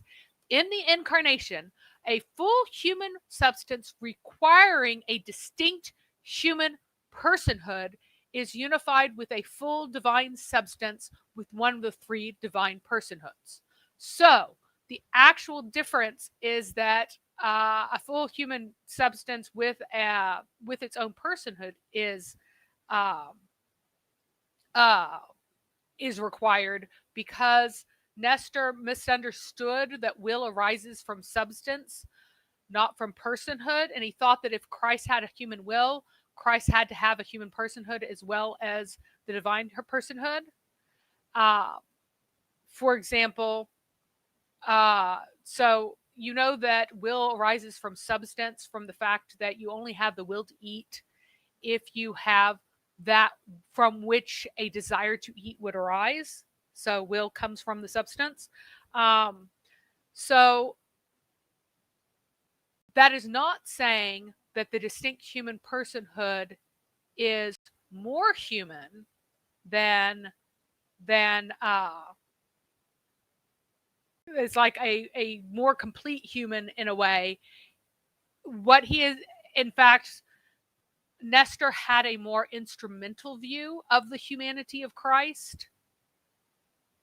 And so the divinity subsumed the humanity more greatly than either the Oriental Orthodox or the Chalcedonian Christianity would permit in their theology. And that was one of the big objections to him, is that he actually lessened the impact of the humanity of Christ, even though he granted Christ a human personhood as well as a divine personhood. He also didn't like the polysemous usages of beginning. So he didn't like calling Mary Theotokos, the Christ bearer, because an idiot like Mohammed would think that that would mean that the church is teaching that the divine substance of the Son comes from Mary. So he agrees that Mary carried the divinity of Christ, but only contributed, it only came from her in Christ's humanity. Christ's humanity came from the substance of Mary. Mary begat Christ's humanity. But he didn't like the term Mother of God because it would make people think that she was the source, the origin of the divine substance of Christ, which obviously no one says that she is. So if Muhammad had learned about Christianity from an historian, he would have never said what he did about what Christians believe. He never would have been confused and thought the Christians do believe that the substance of Mary, that the divine substance of God came from Mary. He would have understood immediately that that is not what any Christians believe. It's not that Nestor believed that other people were saying that. He didn't like the term because he thought that people would think that that's what they were saying. Okay. Now, Nasara itself, the term may be extracted from Syriac Church of the East terminology because it is similar to terms used far in the East, but that doesn't mean that any of their theology came from there. He had a really muddled second or third hand theology. Cecil says, I thought he just didn't like calling Mary the mother of God. Yes, he didn't like calling Mary the mother of God, the divine substance of Christ, aka God, because if you call her, so if Christ is the Son of God and Mary is the mother of God, you're actually using the word God in two different senses there, right? Because Christ is the Son of God and the eternal sense of his divine essence being, its origin being in God. But when Mary is the mother of God, it means that she has that eternal divine substance in her womb and contributes the humanity to it. So it's two different definitions for using essentially a kind of same phraseology that confused people. So he wanted to say that only she was a mother of Christ, being the source of the incarnation, as the source of the humanity. She made the incarnation, it occurred in her womb with her contribution, but he didn't want anyone to be confused and think that any Christians were saying that she was contributing divinity. Now, that's exactly what Muhammad thought because he didn't understand. Now, that is a pretty difficult thing to be confused about, generally speaking. It was not really a worry if anybody has any level of Christian education. But Nestor clearly had a point because Muhammad, who had basically no education, just heard some things and thought that's what Christians believe, that the divinity of God somehow arose from Mary. So, if you want to avoid really ignorant people from making ignorant assumptions, then he would have a point because that's what happened. So again, John of Damascus clearly said that what the Muslims thought of Christianity was filtered through some kind of Arian lens. Hyper-Arians are anti-Trinitarian. They believe that the divine Son came in being as the first and best creature of the Father for all other creation. And that seems to be what Muhammad thinks that regular Christians believe, which is clearly not anything like what Nestor believed, or Nestorius. I kept calling him Nestor. Nestorius believed. So John of Damascus' exact quote is, "From that time on, a false prophet appeared among them, surnamed Mahmeth, who, having casually been exposed to the Old and New Testament," notice, casually been exposed to. That's his view, that he's heard bits and pieces around. Not through study, but picked it up as he went along. And supposedly encountered an Arian monk, formed a heresy of his own. So real quickly, before you say anything, I want to comment on that. John of Damascus, I mean, this is quite credible, right? This is quite, I mean, it's his assumption, right? It's his theory looking at the data, but it actually fits very well with the data we have even today with all our modern advantages and all the studies that we can do. It's most historians, most secular historians, not like critics of Islam, assume that Muhammad heard some casual stories about the Old and New Testament.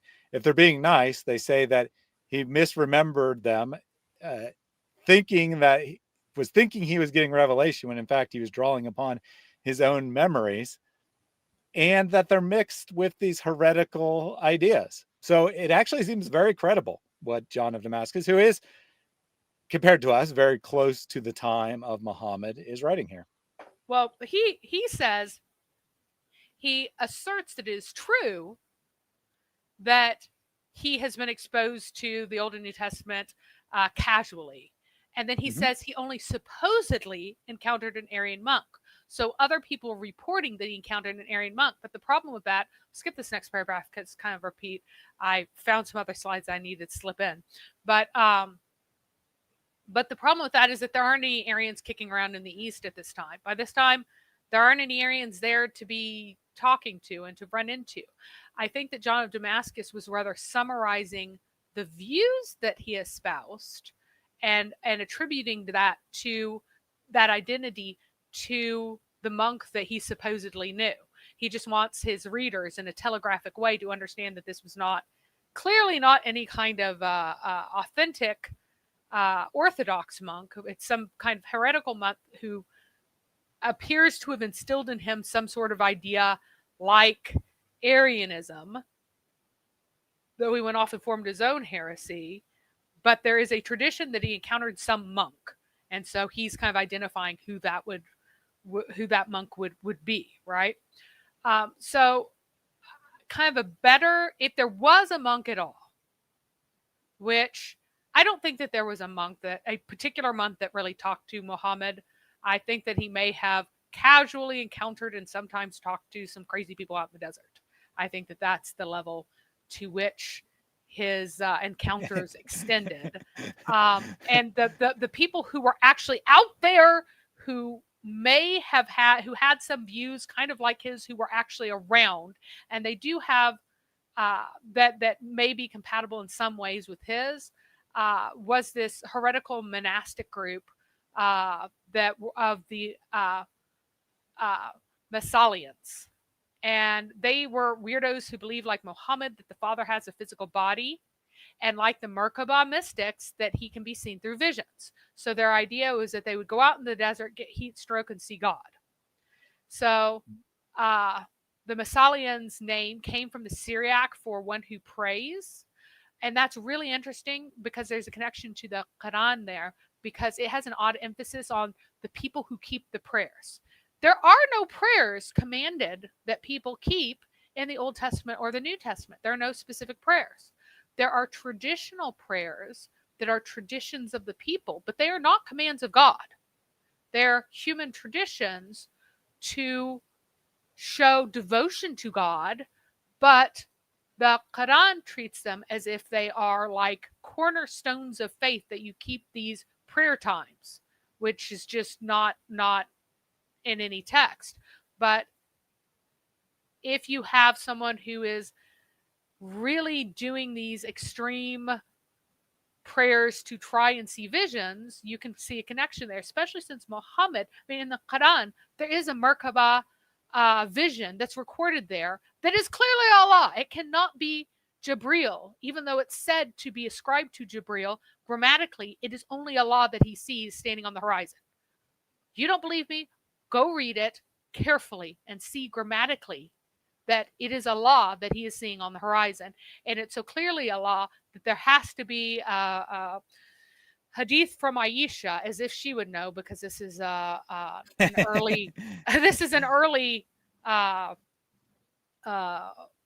occurrence. This is an early surah that, oh no, it was definitely Jibril that he saw. It was totally Jibril. It can't be in context. It is Allah according to the Quran. If you want to believe Aisha above the Quran, go ahead. You can now be an Aishaist or something. But if she even said it, which she probably didn't. So they had a leader named Peter. He claimed it's from the 4th century. He claimed to be Christ. He was stoned to death. he promised that he would rise from the dead after 3 days in the shape of a wolf for some reason. I don't know why he would be a shape of a wolf, but this is what it's for. But What a what's strange. interesting, I don't know. But why in the world would he pick wolf of all things, though? You know, it's something used as an image of false prophets in the Bible. Yeah, that may be a later edition of Christians who are against him. Might have just added the as a wolf kind of thing. Right. But Could be. to make Could him be. seem more sinister, because there isn't anything primary left on him. But who else? Thaddeus said that he would definitely rise from the dead 3 days later, who was only a prophet. That would be Muhammad. That would indeed be Muhammad. Muhammad said he'd rise from the dead in 3 days, just like our Massalian leader here who claimed the same thing. So, some of their core beliefs were that the essence of the Trinity could be perceived by carnal senses. That means your actual eyes, your actual ears, etc. The threefold God transformed himself into a single substance in order to unite with the souls of the perfect. And you will see lots of echoes of this in Shiism and in Sufism. God had taken other forms in order to reveal himself to the senses. Only such sensible revelations of God confer perfection upon the Christians. And that also kind of ties into Merkabah mysticism again. It's very similar that you need to have this vision to be perfected. And we know, and if you've not subscribed to his channel, look at Islam Critiqued. He covers all of the ties to Merkabah mysticism and how deeply Muhammad was involved in this at the time. And so you have this kind of hit with a pseudo-Christian heretical stick. Merkabah mysticism is what this is, basically. The state of perfection, freedom from world and passion is therefore attained solely by prayer, not through the church baptism or any of the sacraments, which have no effect on the passions or the influence of evil in the soul, hence their name, which means those who pray. And Muhammad's obsession with standing nights in prayer, etc., and trying to see these visions really do echo this. So it is very possible that he did run into not just one, however many of these weird heat strokey guys in the desert who thought that they saw God all the time, and got some really odd ideas from him. And but yeah, I'll just add, yeah, before you go on, I just want to add my thoughts real quick. Mary already said it, but Islam Critiqued has some amazing videos on this subject. I find it to be quite credible. Some people who are doing this historical reconstruction, they go into a lot of speculation, which is fine, right? I'm not saying that in a critical way. It's fine that you're speculating as long as you make it clear that you're speculating and you're open to being wrong. Islam Critiqued only posts things that he's very confident in, and I find his arguments to be quite convincing. The connection to the Jewish sources on specific Merkabah texts seem to be quite strong on some of the traditions. So I think that there's definitely something there. I think this is definitely one of the influences on Muhammad. Yeah, and the fact that he was so involved in that means that the fact that there were definitely these weirdos into the 9th century kicking around in the deserts here means that there's a fairly good chance that he ran into some of them and heard weird stuff from the weird heat stroke monks out in the wilderness. Now, what he didn't hear is this. So supposedly he was taken away in a merchant caravan to Syria at about 12 with Muhammad, said, "Oh, I will take him with me, and we shall never be separated," or words to that effect. And when the caravan reached Busra in Syria, there was a monk in his cell there by the name of Bahira. Why on earth he would be like in a city would be absolutely nonsensical, but it's fine. The early Islamic sources have no grasp of geography, but whatever. He was well versed in the knowledge of Christians, and a monk had always occupied that cell. There he gained knowledge from a book that was in that cell, so they alleged, handed on from generation to generation. So they have the true scripture here that's going to tell them the truth. And then supposedly he saw Muhammad with a cloud overshadowing among the people. And then when they stopped under a tree, and this ties into the tree that only a prophet has ever been under kind of thing, because again, we have the repetition of a tree here. although this isn't the exact same story, it's very similar. He looked at the cloud, and the tree was drooping over him, and he was in the shadow, like it bent to shade him. And he sent word to them, I prepared food for you, O men of Quraysh, because he magically knows where they're from, of course. And I want all of you to come, both great and small, bond and free. And then, you've never, one of the people said, you've never done this before. Why have you done it? And he says, you're right, but you are guests, and I wish to honor you so that you may eat. So they then gather, but they leave Muhammad behind because of his extreme youth to watch with the baggage under the tree. When Bahira looked at the people, he did not see the mark which he knew and found in his books. Now, this is supposed to be Muhammad's hairy purple mole on his back. Now, how he knew, looking at men standing around in full clothing, that they didn't have hairy purple moles on their back, let's not say. But somehow he would have seen it through his clothing magically if it had been there, but then he didn't. But whatever. Anyway, so they go, don't you have any of them? Come and bring the other ones. So then Bahira says, boy, I ask you by Alat and Al-Uzza to answer my question. So he invokes pagan gods, but only because he had heard his people swearing by these gods. So he just decides to invoke gods as a good monk does, just because he hears other people invoking pagan gods, right? Because that's what monks do. They just like go, oh, you're bowing to this pagan idol? Oh, let me do that too. Because that's what monks do. It's totally plausible.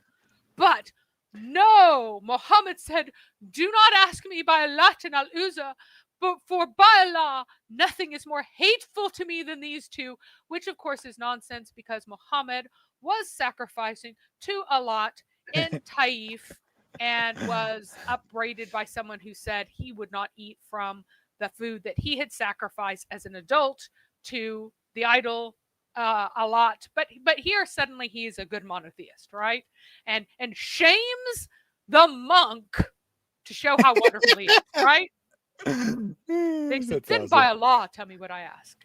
And the boy replies, ask me what you like. And the blah, blah, blah, blah. He asked him about his waking and his sleep, his habits, his affairs generally, and what Muhammad told him coincided with what Bahira knew of his description. So the description of Muhammad in the Bible that he has is about his waking, his sleep, his habits, and his affairs generally. It's all laid out there so that there's no question. Then he looked at his back and saw the seal of prophethood between his shoulders in the very place described in his book. Man, I wonder what book of that Bible that is in. Maybe it's in the that's Council in of the Nicaea book, or something. That's in Trust Me Broya 1.5. Oh, okay. Trust Me Broya 1.5. When they finished, he went to his uncle Abu Talib and asked him what relation he was, told him he was his son. He said that he was not, showing that he was a very wise man and knew that he wasn't really his son. For it could not be that the father of the boy was alive. So his book also tells him that the boy's an orphan. Right? He is my nephew. Asked what became of his father. Oh, He told him that he died before he was born. You have told the truth, Bahira said. So not only that, but you know that his father's dead before he was born. Take your nephew back and guard him carefully against the Jews. For by Allah, if they see him and know about him and know what I know, they will do him evil. A great future lies before this nephew of yours, so take him home quickly. So supposedly, remember, the Jews, according to these same sources, the Jews in Medina or Yathrib are there. Why? They're there because they expect the true prophet to come and they want to follow him. But instead, now we know that they're going to do him evil. And that's what they're actually there for, right? So his uncle took him off quickly, brought him back to Mecca. And when he had finished his trading in Syria, and people allege that these other tribes, they were people of the scriptures, they had also noticed the same things. So all of these things, his dead father, his waking, his sleeping, his general affairs and habits, his huge purple hairy mole, all of these things are known to the people of the scriptures. Why? Because they're supposed to have the scriptures. And they tried to get him so that he can be their leader instead. But Bahira kept them away and reminded them of God and the mention of the description of him which they would find in the sacred books. And if they tried to get at him, they would not succeed. He gave them no peace until they recognized the truth of what he said and left. So there we go. Yeah. So last time we had the time traveling uterus. I think we need to invent a new phrase to describe this mole that you can see through clothing. My first thought is the magical X-ray vision mole, but open to revision. Other people can supply their suggestions for that, but I think we definitely need a special term for that. And Krukala says that's like John the Baptist asking Jesus questions in the name of Baal. Indeed, it is. Nina says the description must be found in Song of Solomon. Of course, that's the original unedited Song of Solomon from before the time of the Council of Nicaea. It was apparently still available to Bahira and other people in his region, but we no longer have it today. Obviously, we only have the name of Muhammad in Song of Solomon. We've lost the rest of the description. You'd think if they're going to edit something out, it'd be the name, but I guess not. So Jack Ray asked, did Muhammad show his unclothed back to men generally so that they could know of the mole? I avoid using another word for unclothed to avoid sickening imagery. Well, supposedly, while they were rebuilding the Kaaba, he took off his shirt and then an angel told him he needed to put his shirt back on and hide his mole. In general, he was there's evidence that he's incredibly embarrassed about it, tried to hide it from everyone. That's part of the reason he wouldn't strip in front of our buddy, his Abu Talib, as well as what Abu Talib intended to do to him. And that would be because typically in such a culture, a mole would be considered to be a touch of a demon or Satan or something like that. It would not be considered to be a good thing. I believe that he decided that it was the seal of the prophets after he learned what a seal was. Whenever he went to send off his letters to various people, they told him, you can't just send off a letter like that. Great things have to have a seal, and they need to have a signet ring with a seal. So he ordered a signet ring made, and then whenever he pressed the signet ring into the wax was usually dyed red. At that point, he would have realized that the bumpy signet ring pressed into the wax was kind of like his purple red mole. And so he began declaring himself to be the seal of the prophets. He has a law seal on him. This is not a mark of a demon or Satan or anything, but rather it is it's proof of his prophethood, and all of his claims about prophethood have to date after the point he found out what a seal was, because he didn't know originally. So Michael K., 19th century fan, suggests amazing Technicolor mole. I'm going to revise that slightly. Amazing Technicolor dream mole. We got to at least get the dream in there. It's a good contender. We'll have to see. And Nina has the reference for it. Muhammadim had a purple molim in chapter Trust Verse Me Bro. Trust me, you will totally understand. Totally understand. Purple molim. I'll be looking for that in the Bible near me, because as we all know, im is a marker, not of plural. It's not just like the letter S in English, but in fact is an honor of a marker of great honor. So every time you see a plural in the Bible, it's not actually a plural. It means that whatever it's describing is very honorable. nice. Different kind of mole there, Mark Fish. I had moles in my yard and they are satanic. Well, my dog agrees. He tries to murder them daily. So just a review of the history of Mecca. The I spelled that wrong. The Khuza'ah, not Khaza'ah. The Khuza'ah took control of the area of Mecca from the Jurhum.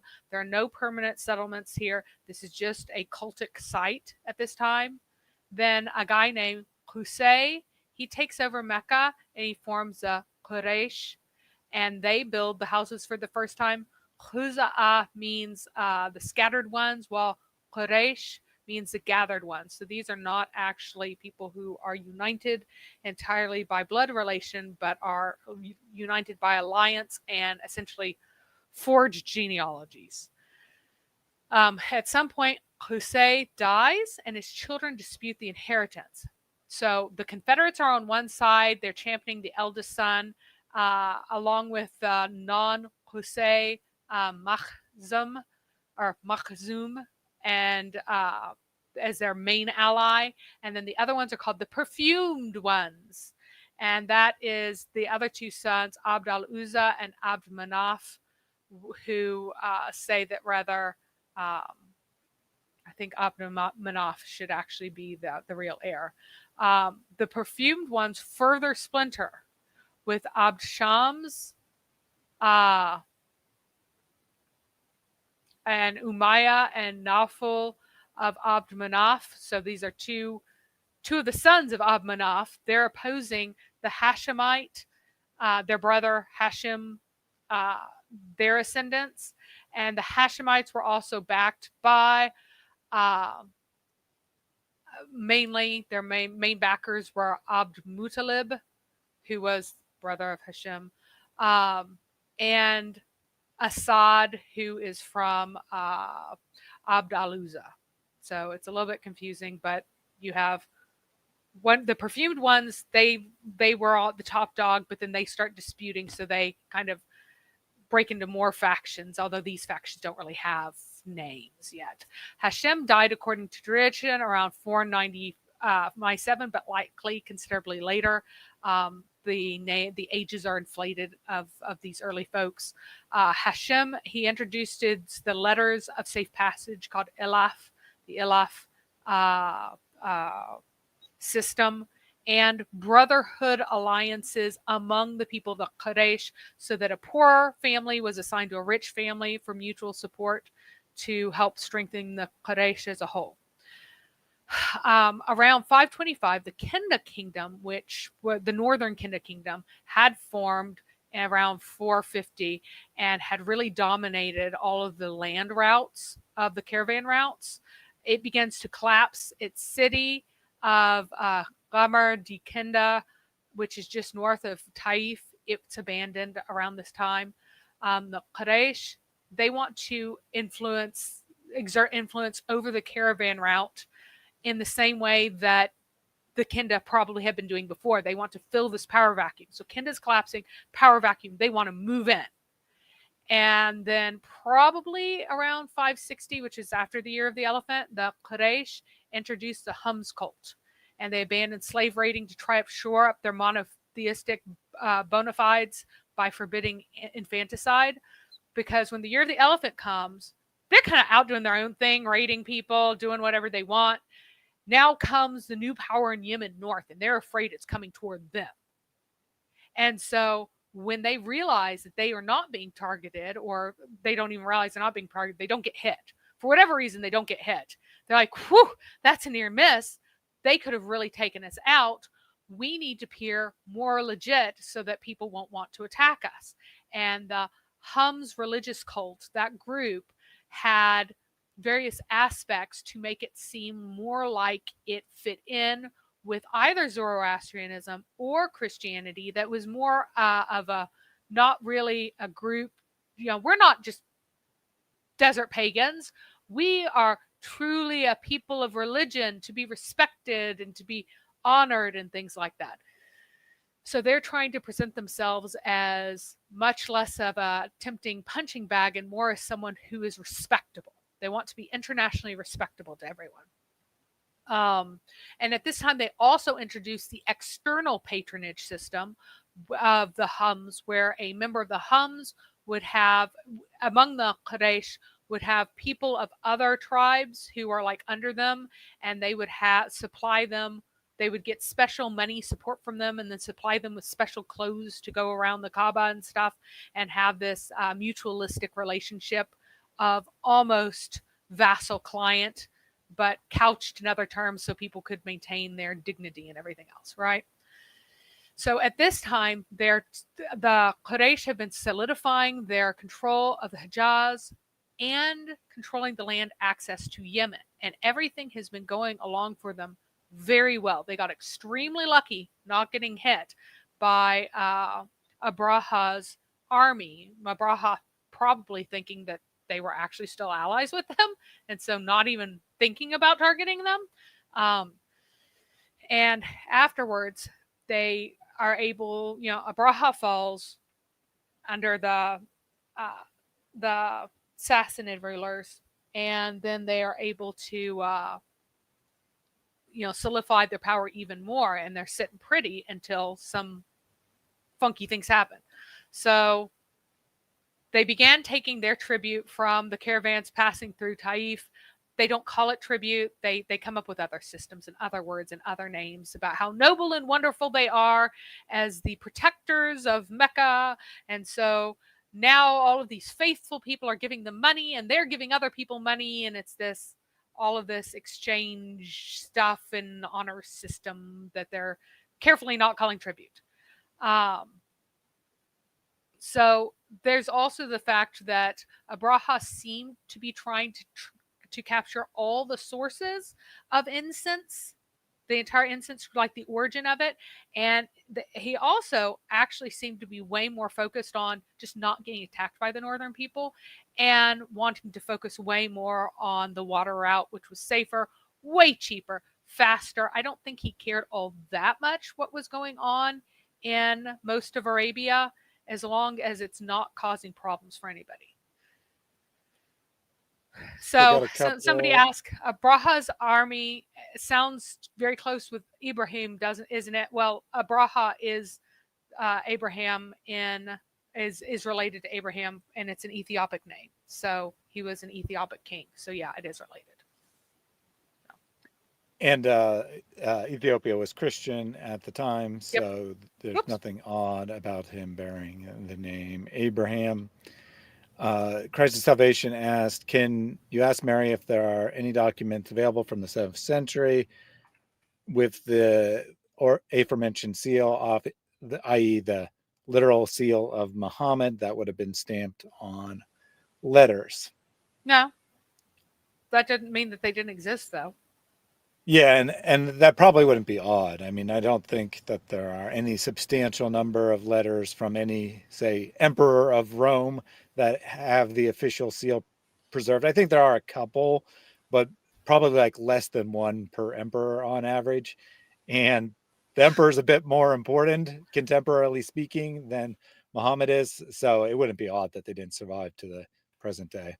I mean, honestly, they probably threw them away instantly because they were from a crackpot out in the desert.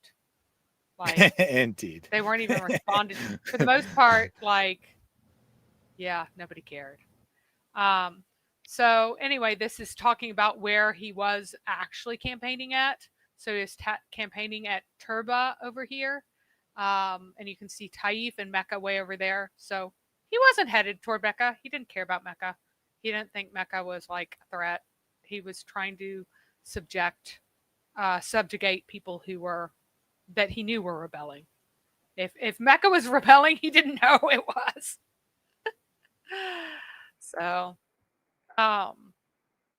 So between 570 and 575, it depends on which sources and how you interpret them. One of those years, the Sassanians take over Yemen. They project no power into the Hijaz. Why not? Because they care about the sea route. They really have solidified their control over the incense just the way Abraha and the Aksamites wanted to do. The Quraysh, they shut off the caravan route and at minimum exact tribute from all who pass by. There's this profit sharing scheme with the Elaf. That's the folks who are parts of the letters of safe conduct participants. So the Quraysh still aren't the overlords of others. So they're like wanting this position of honor, but also paying people off. So all of these honor-based cultures have like these massive systems of money circling around, and who ends up with the most is actually sometimes really hard to understand. So the Quraysh are able to establish the Ukaz market, and that's a souk for anybody who cares. It's just north of Taif. The Islamic historiography dates it to 542. That's unreliable, and I think it's probably too early. But it was set up during the first 2 weeks before the sitting month, the month of sitting, which is February, one of the 4 sacred months. It was set up before Muhammad was born for sure, but when it was actually set up is completely unclear. It's totally unreliable. Another market was set up in Mecca proper, already as in before Muhammad came on the scene, not before the Ukaz market.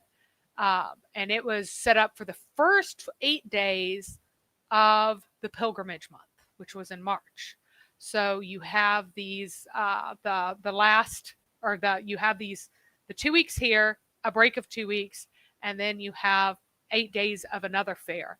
And because they controlled this fair, they controlled the money through it. They took their own portions, which they didn't call tribute, and they gave them to people, and gifts that were also not called tribute or taxation or whatever, but it really was. So Mecca's religious importance can't be separated from its economic importance. It gets its economic importance from its religious importance. The Quraysh are intensely aware of the collapse of old religions. They're trying to create a kind of neo-paganism that they think they can withstand the rhetorical power of the Abrahamic systems and the Zoroastrian systems. There's actually more than one religion under the umbrella of Zoroaster. They fragmented into a number of different systems, one of which was the imperial religion, but there were others as well that said that we're the followers of Zoroaster. They're just different. They wanted their own gods because of Arab supremacy. Why would we go after these foreign gods? We want our gods. The centrality of the pagan site of Mecca is cannot be overstated for their importance, their existence. They're there and they have power because this pagan site is important. And they also want to honor their forefathers as well. They really are the poorest of the poor, the most backward of the backward, and they have a chip on their shoulder about it. They have this inferiority complex that permeates early Islamic sources. It is possible that they did invent a legend of Abraham building the Kaaba to try to legitimize Mecca even before Muhammad. But, remembering that these are the hillbilly rapping biker gang truckers of their age, they just make up stuff. They don't care. Even though this isn't reflected in any pre-Islamic poetry that's been preserved, it might be from the post-Abraha era as a Hums invention. The Hums might have made this up to try to seem more important. Like, oh, this comes from this comes from that. Where does this place come from? Oh, why, even Abraham went here. He is the one who built this. I don't think that Ishmael would be the one building it with him at that point. If they had invented Abraham built this kind of thing. But it would have just to clarify real quick, you're saying that if there was contemporary legends about Abraham building this, they wouldn't have included Ishmael. That's what you're saying? Yeah, it just would have been Isaac or just Abraham by himself. But it is possible that in that post-Hums period, as they're trying to build their own legitimacy, that they made it up then, and that the first person who made it up may not have been Muhammad. Muhammad might have adopted that and then embroidered on it further. Because there do seem to be people who say that I'm after the religion of Abraham, and it's totally okay for me to call my God Allah, who live in that very small area. And it's totally okay for me to have some kind of recognition of the Kaaba. There seem to be a couple of folks, so might not have been the one who made it up. So, and yes, Krokalo is correct. The Ukaz market was where acquaintance of Khadijah bought Zade, the son-in-law of Muhammad. That was in fact Khadijah's nephew, who then gave him to Khadijah, and then Khadijah gave him to Muhammad. So if you can do a few slides, I will be right back. All right. More to drink. I know you said slides, but I'm sure you actually make comments from the Oh, yes, audience. yes, comments. Jack Ray with a super chat. If you want your wealth to increase in this dunya, then give sadaqah more and more. Every single day, 2 angels come down. One of them is making dua for those who give. He says, Ya Allah, give those who give. Says, who? Ball? Yes, that's who. Don't know about the pun there, but thank you very much for the super chat. In reference to our prosperity hadith friends, Cecil said, sow a little stupidity for Allah and you will receive tons of stupidity from Allah. I think that is probably completely accurate. You may not get lots of money back when you give a little bit of money to Allah, but you give a little bit of stupidity to Islam and it'll be happy to give you lots of stupidity back. Nina is heading out. Thank you for joining us today. Nina, I know that these times aren't great for people in the UK or Europe, and I think that's where you are. So thank you for staying as long as you could.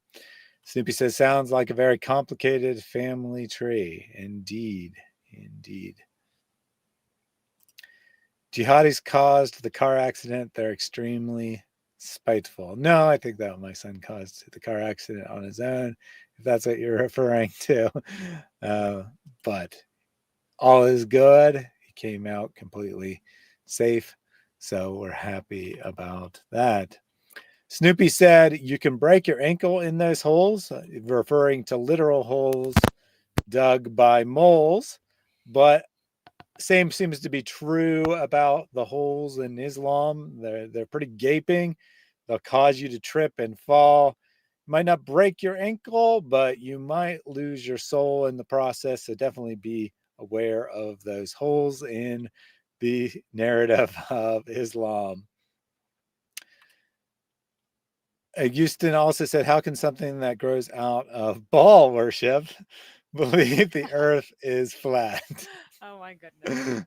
Nice. It is actually properly pronounced Baal, even though it's usually pronounced Baal in Christian circles. There is actually a definite 2 syllables there, which is why I always pronounce it that way. But funny joke nonetheless. Well, it's actually an ein in there, so it's like Baal or something. I can't even do it. So it isn't Baal. No, it's written that way. It's an ein. So I got tricked by that, thinking that it was a Hamza, or actually not the Arabic, but the glottal stop. In Hebrew is what we're Yeah. In Hebrew, it's not. It's an ein, even in Hebrew. Okay. Yeah, I know, right? Like, I got tricked. Fine. Weird. That's funny because I got that pronunciation from Hebrew, experts. Yeah. Pronouncing it the correct way, like saying this, you're not supposed to say ball, you're supposed to say Baal. But even that's not completely correct, apparently. Yeah, they tricked me too. I got totally tricked by that. It's like, I should have looked it up. But sometimes I just take the transliteration and go from there, and don't always look it up like I should. All right, well, you're back, so I'll bring your slides back up and we can continue on. All right. So in this whole background, there are the folks who were the Lahmids, and the Lahmids were vassals of the Sassanids, but that didn't mean that their interests perfectly aligned with the Sassanids. So they liked making their trips overland by camel using the old camel trade routes. And they wanted to trade. There had been routes that went fairly directly to Yemen from their areas across parts of the empty quarter. But they went from basically where Riyadh is, which is Al Riyadh there, which is, you can see my pointer. It's right here, all the way down to Najran over here. Like there was a route that went across there, but that got abandoned. And so then they kind of had to just go north and through, between Medina and Najran in that direct route. And it was that route that the Meccans now controlled and didn't let people trade freely with Yemen. And so the Lakhmids were not happy with that. And around 585, blood feud was allowed to turn into a war during the months of truce, or actually encouraged to turn into a war, or used as an excuse for war. So the Lakhmid king of Al-Hira, he assembled a caravan to travel to the Ukaz market, and two different folks wanted to lead it. One of them was Urwa of the Banu Amr, and that's of the Mudar Qais, who were big in the whole Kinda drama. They were big players there, very important tribe, right? Also, Al-Balad of the Kanana wanted to lead it. The Kanana were a tribe closely related to the Quraysh, who were located largely along the coast south of Mecca, and were a small and relatively not terribly important tribe. The Banu Amr man was chosen, and he mocked the Kanana man for being an outlaw thrown out of his own tribe. Like, ha ha ha, even your own tribe doesn't like you. That's why you're over here begging for work. The Kanana man ambushed and murdered the Banu Amr man during his journey, and the Banu Amr man called his men to arms to go and wreak revenge for, or the leader of the Banu Amr wanted to wreak revenge for what had just happened. Now, this seemed heavily pushed and orchestrated by the Lakhmids, who really wanted to get rid of the Quraysh influence along this trade route, right? So the Kanana man was the vassal of Harb ibn Umayyah.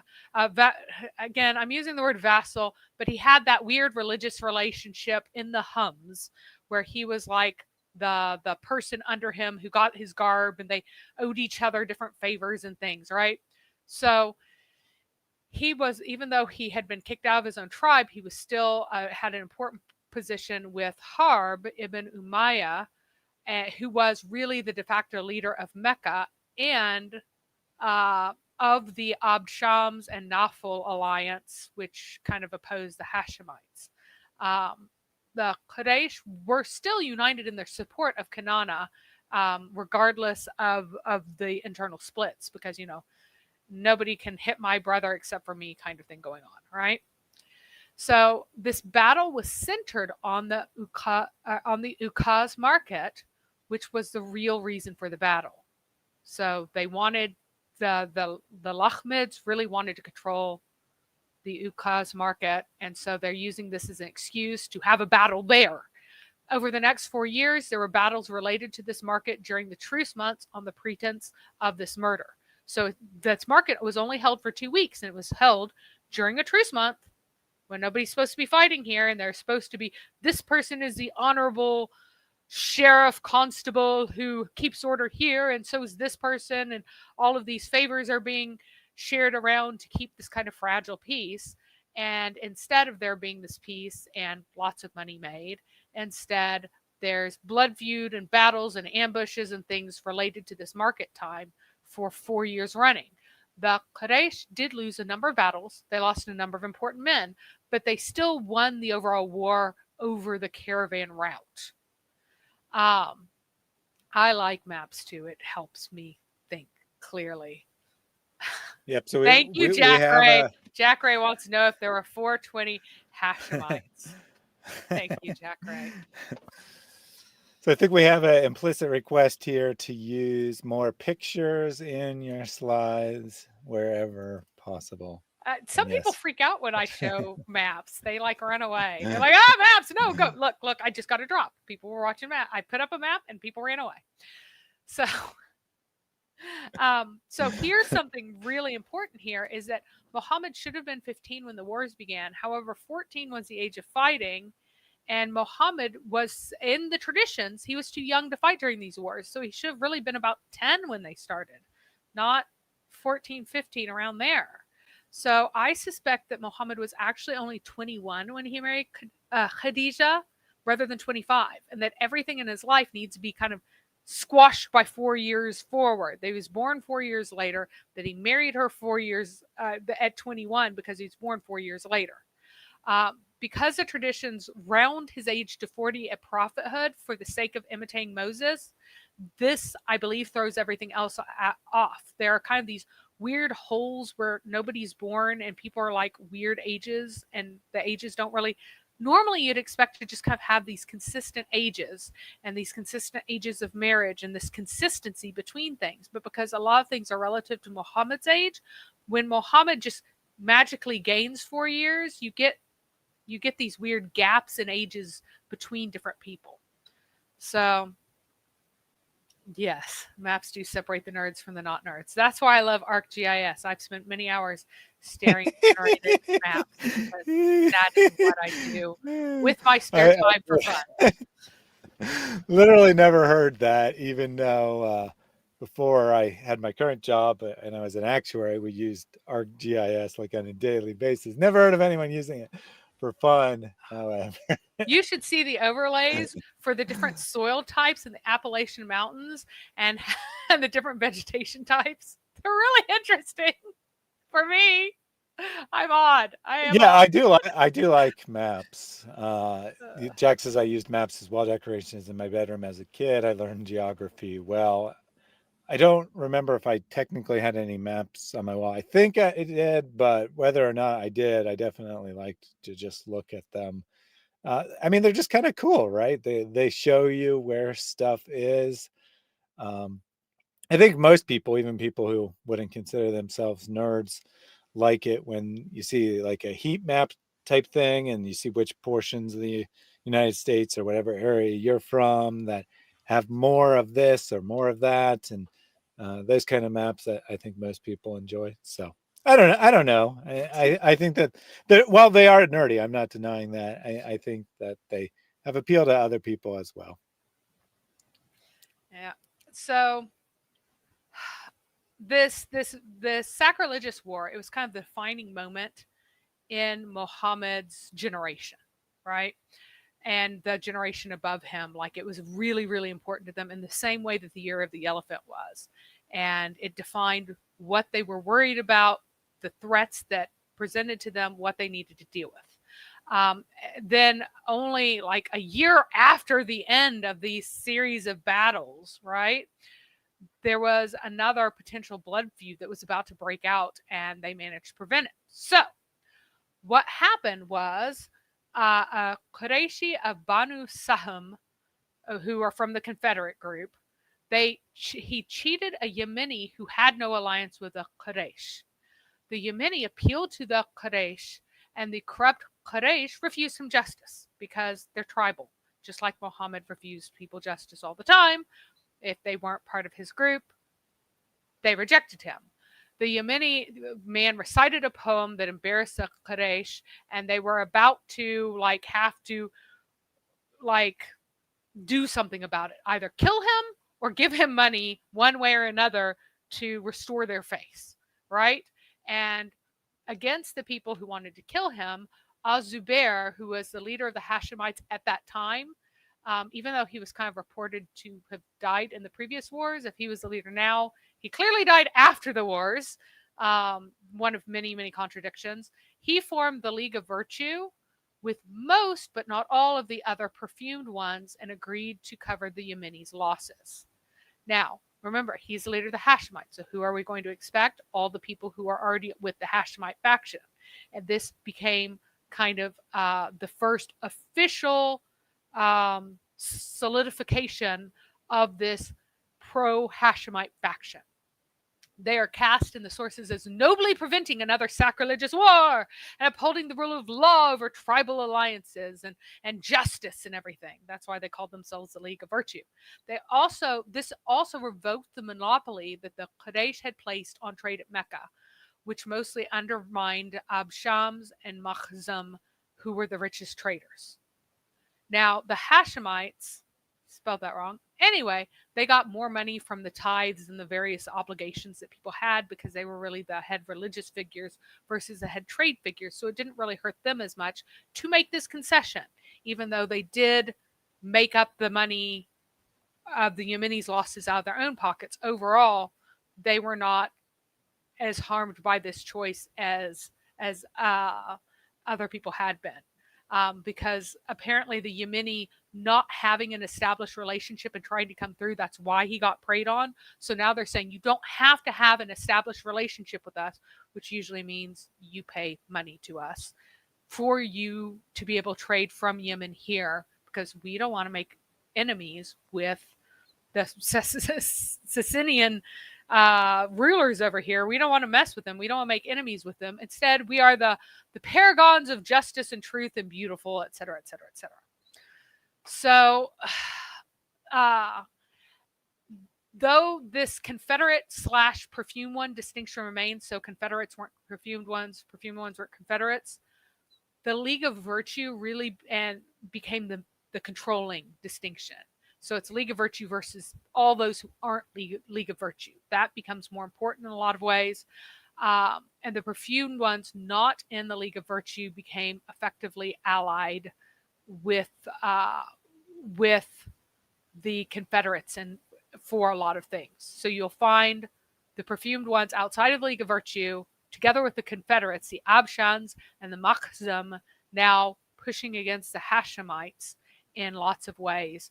And this is really what you see a lot in Muhammad's own early career, that his heavy opposition comes from the folks who aren't purple on this page. So the purple folks, and I'm not sure what Al-Harith thought or did. I don't know which group they were in with any certainty, but because none of the sources say. But of these groups, the ones who are not purple are going to be the ones where you'll find the most opposition to Muhammad, with the exception of Abu Lahab, who had personal issues with Muhammad.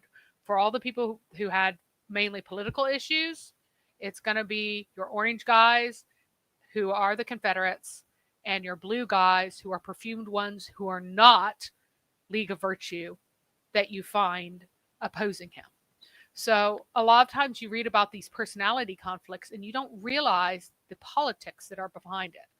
And if you could go to that last slide just real briefly, just to clarify what we're looking at here.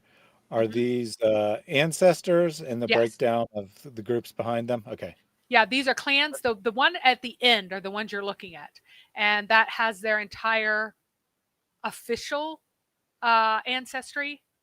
So Qusay's sons were Abd al-Dar, Abd al-Uzza, and Abd Manaf. And then these other tribes are supposed to be more distantly related to Qusay. Very good. And so these are like the tribal affiliations. Yeah, so that's what I thought, but I just wanted to make sure. I mean, I understood that they were, groups or clans or tribes, however you want to put it exactly, but I wasn't sure what the arrows were representing. So thank you for clarifying that. And Jack Ray says, we have the Confederates, but where are the Yankees or the Union soldiers? All we have is Confederates. Come on. What kind of Civil War is this? So the branches here are wherever something is repeated, like Qusay, Qusay, Qusay, Qusay, Qusay, Qusay. It's repeated because all of these are people who are descending from him. So I want to give each of the tribes with their ancestries so you can see how they relate to one another and how closely they're related. So as you go back, you'll see that they all stay the same until one differs. And now they're all the same, and then you get some differing. So notice the pattern here. So it shows you how closely or how far apart different people are related. So the thing to keep in mind during all of Muhammad's early career is that the sacrilegious wars were considered the worst thing to happen to Mecca, period.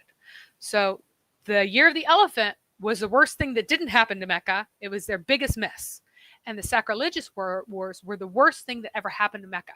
They were so terrible because they happened, during the time when you're not supposed to fight, and so that's what made them sacrilegious. They're unholy. They're horrific. They're the worst thing that you could possibly do. The greatest sacrilege was to spill blood in war during the sacred months, which also prevented them from making money and might keep them from eating.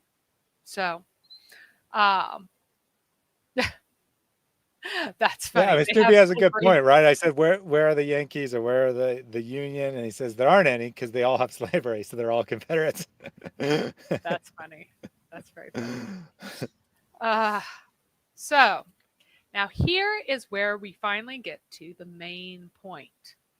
Baraka has a son named Ayman, right? So Ayman, who is Baraka, she was older than Muhammad by 12 years minimum.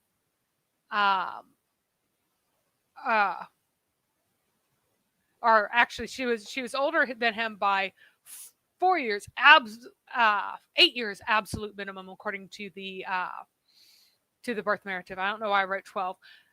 8 to 12 years, really, because 4 was really the youngest that child could possibly be sold. It was more common for them to be sold by the time they're 8, so 12 years is more likely. She was supposed to be owned by Muhammad's father at the time of his marriage, and she looked after him after his mother died, which could be as little as 4 years older than him, possibly, if the birth narrative was wrong, but I don't think it is. I think he really was born 4 years after Muhammad's father died. The traditional narrative says that she was married to Zade ibn Haritha. After he was divorced from Dura bint Lahab in 613. I don't know, I have before and after, but after he was married to her, after he was divorced from her, to show that believing black slave women are valued enough to marry a prophet's son. That is the normal narrative. So Zayd ibn Haritha, who was a former slave who had been adopted by Muhammad as his son, who was an Arab. He was Arab extraction, so he was not black. He was not Abyssinian. He was an Arab. And after he was divorced from Dura bint Abu Lahab, he was supposed to have then been married to her to show that black slave women are valuable enough to marry a prophet's son. That's what the narrative is. So keep this in mind. But you also have to think about what the reality is. Ayman was said to be freed, according to the traditional chronology, in 595 when Muhammad married Khadijah. And at that time, she would have been probably 32 to 36 plus if they were married at 25. And that is taking, fudging the age slightly to get it down to a 7-year difference, assuming that people are rounding and stuff. 28 to 32 if married at 21. So she's already pretty darn old in 595. Now, he married her to a Khazraj man in Medina, Muhammad did, after prophethood. So the Khazraj, this is going to kill me. Khazraj tribe was one of the pagan Arab tribes in Medina who were allied with Muhammad. And so this was one of the Ansar folks who were the helpers of Muhammad and his people, right? So he married her after his prophethood in Medina, and she had a son, Ayman, according to the tradition, from him. So she would have been over 60 years old when she'd had that son, Ayman. Now that has to be her first son because her kunya is Ayman, which means that mother of Ayman. It's after your firstborn. So her first child, according to the traditional narrative, happened after she was 60 years old. Then the Khadijah's man dies at the Battle of Khaybar in 628. And then she was married to Zayd ibn Haritha and had a son, Usama, which means that she was married at age 66 to 70 plus. After he divorced in 613, like 15 years before, to show the black slave is worthy of a prophet's son, even though the adoption of a prophet's son was canceled back in, actually it was 626. It's not 623. The adoption of a son was canceled back in 626. So like literally none of it makes sense. She's having children in her 60s and 70s. It's supposed to show the importance of a prophet, of a black slave being worthy of a prophet's son when he isn't even a prophet's son anymore. And then Ayman is also supposed to die at Hunain, or Ayman is supposed to die at Hunain in 630, and he would have been 6 years old at that point. So he's leading a battle at 6 years old, and he dies in battle at 6. Usama died in battle in June of 632, which would make him like 3 years old. And he's leading a battle at 3 years old. He's also one of Muhammad's close, like giving him advice in the affair of Ifk. He's one of the folks who's consulted. And he would have been like literally not born yet. Like before he was born, he is giving Muhammad advice. So for her name to be Ayman, or then that has to be her firstborn. And so things have to happen in a certain order. So again, we have this really severe story of time traveling uteruses. For her to have had Usama and him grown up, but then had Ayman first, even though the husband with whom she had Ayman died in 628. Like, apparently either that or he allowed polygamy with these women. And again, she's having children in her 60s and 70s. So it just, the whole thing is a mess. I think what you have presented there is not what you're claiming, evidence of the narratives being confused and whatnot, but rather it's proof that in the hot desert heat, boys and girls matured much faster in those times. So they were adults by the age of, say, 9. She was 9 years old. Nice. Yeah, but I wanted to say 9. But nice. Let's go. Yes. So the whole thing is just like, it's so incredibly muddled. Why would you make it this muddled? What is so embarrassing that you're muddling it up? So Baraka was at least 8 to 12 years older than Muhammad, according to any rational timeline. Maybe you can say 4. You can say, if you want to really stretch it, you can say 4 to 8. Like, that would be a stretch. But really, I'd probably lean more toward the 12 than anything else. And once you realize that Muhammad was actually probably about 21 when he got married the first time, then 12 still works. It doesn't really work if he got married at 25 because she ends up being too old to even have her second child. Now, Ayman was Baraka's kunya. which means that her firstborn child was Ayman. Usama was a name that she had with Zade, so he must be the second. So by the time she has a kid with Zade, she has to already have a kid named Ayman, right? Very few women have kids after 40 with pre-modern medicine and nutrition. Right now, and with modern medicine and nutrition, if you are 40 years old and you try to have a kid, you have a 50-50 chance of being able to have one child, at least one child, before you're unable to have any more children. It's about 50-50. But if you're talking about people right now who live in most of sub-Saharan Africa, that drops to about 10%. It becomes much rarer because women become infertile at younger ages because of just poor health generally. So Baraka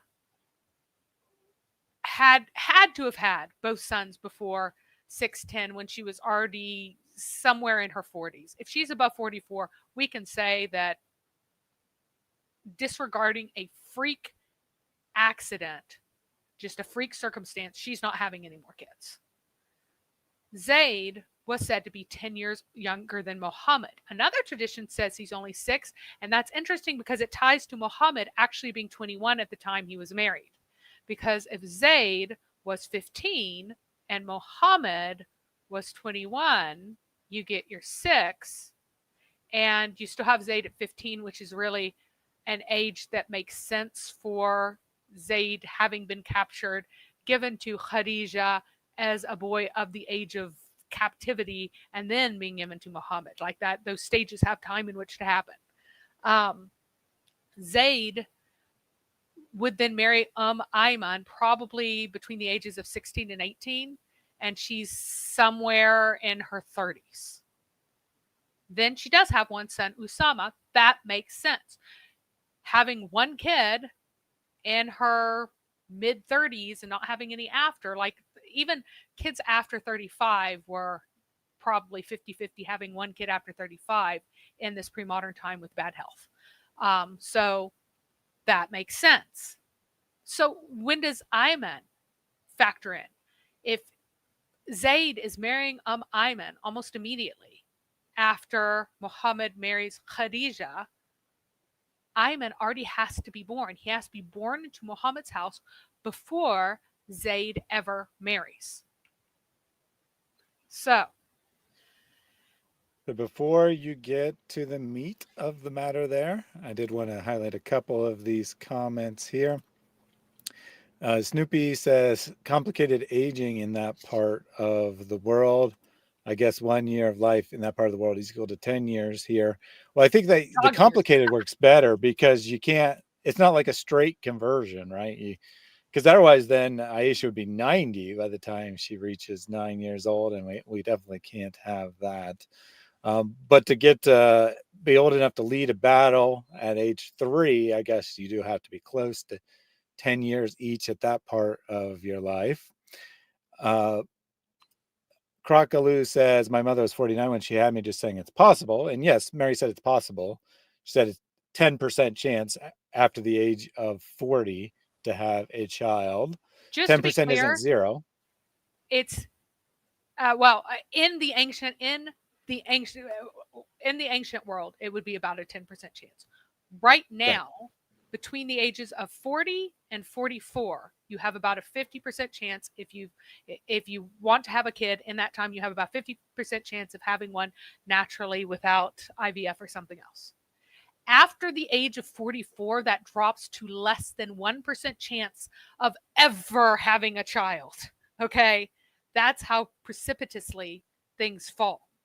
If you're between the ages of 35 and 39, you're still around like a 70% chance or an 80% chance, somewhere around like maybe 75-ish, like in that range of having a kid in that time block naturally in modern times. So it drops from 75-ish suddenly down to 50 in the next block, and then 1%, 45 or older. I have an ancestor who had twins at 48 after not having had any kids for like like since she had been 39. And suddenly at 48, all of a sudden she has twins and they live. And everybody's like, there's so many pictures of these babies because it was in the late 19th century. And everybody's just like, freak twins, pictures, right? So it does happen, but it's very rare. Again, 1% chance after that time. So the issue is that you get many freak chances that have to all happen. Nobody's fazed by it. It's not unusual. For some reason, you're marrying a teenager to someone well over 40. Why would you do that? Because you marry someone to someone else in that culture, either because you want someone to support someone in one way or another, and she's already a slave, so she doesn't need support. Nor would he want to support her. Like, why would he want to take her on just to support? But you might say, oh, I need a wife to raise my orphaned kids, or I need this old, an older man can often father children, but I need to marry someone because I'm poor and need support. There's some reason to do it. There is no rational reason to marry like an 18-year-old to a 42-year-old woman. It's just makes no sense, right? Two more comments here. Houston says, sounds legit to be a battle leader at age 3 if Rebecca can draw water for 10 camels at that age. And I guess given the truth of that second statement, yeah, then the first does seem reasonable. And Grow Better had the correct answer to all of this. It's time traveling uteruses. And never forget, these exist in Islam. Yep. So some important points is that Baraka was not Muhammad's wet nurse. Not wet nurse. So that means that she did not breastfeed him. She was way too young. But she didn't breastfeed him, which means that they had no established relationship. Men also controlled sexual access to their slaves. So since she had a kid before he was married, this means that there are various possibilities for the source of this kid. Could be his unrecognized slave son from somewhere around 686 to 690, somewhere in there, maybe a bit later, maybe a bit earlier.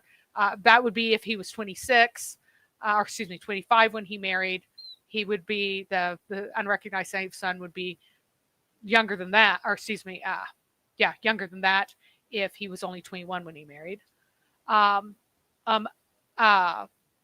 Amen could have been sexually assaulted by some member of Muhammad's father's family, most likely sometime before the marriage, and could be a product of that. She could have had an affair with someone at some point. She could have willingly given herself to someone, gotten pregnant, had a kid, and Muhammad may have deliberately prostituted her for money because that is something that slave owners could do as a source of income. Now, here's an important point. Muhammad kept the boy.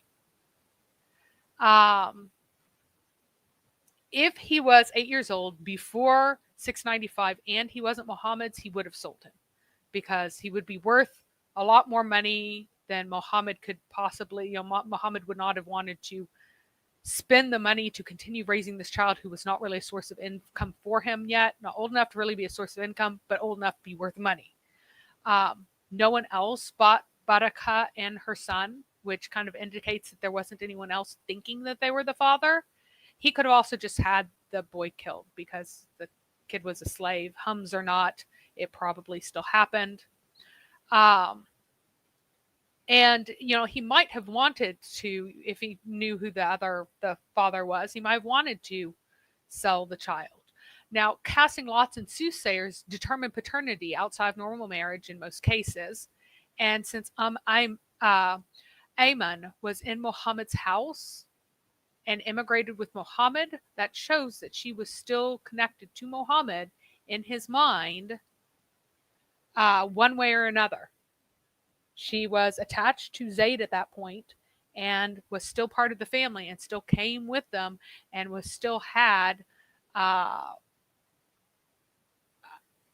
relations with the family in a way as a freed slave would. So all of these things point toward the idea that Muhammad thought, at least, that the son could be his, even though the son was not recognized. And why wouldn't the son be recognized? Well, it was considered kind of lower class to have a son with a black woman. Zanj was completely out. Abyssinian was okay, but it was still kind of, she's a slave and she has dark skin. The kid has dark skin. Ew, they're ugly kind of thing. I mean, it's just an awful culture, and they were very, very colorist in every way. They really were. And he might not even have the position to recognize his own son. You know, the leaders of the clan would have been in charge of the casting of lots, and you better believe that soothsayer is going to say what they want him to say, because that's how things worked. You kept the people with the money happy, and he was not the person with the money. And the biggest piece of evidence for this is actually Muhammad's adoption of Zade. This occurred after Muhammad despaired of having another child. Muhammad adopted Zade to be his son because he didn't have a son. That's why he adopted him as a son.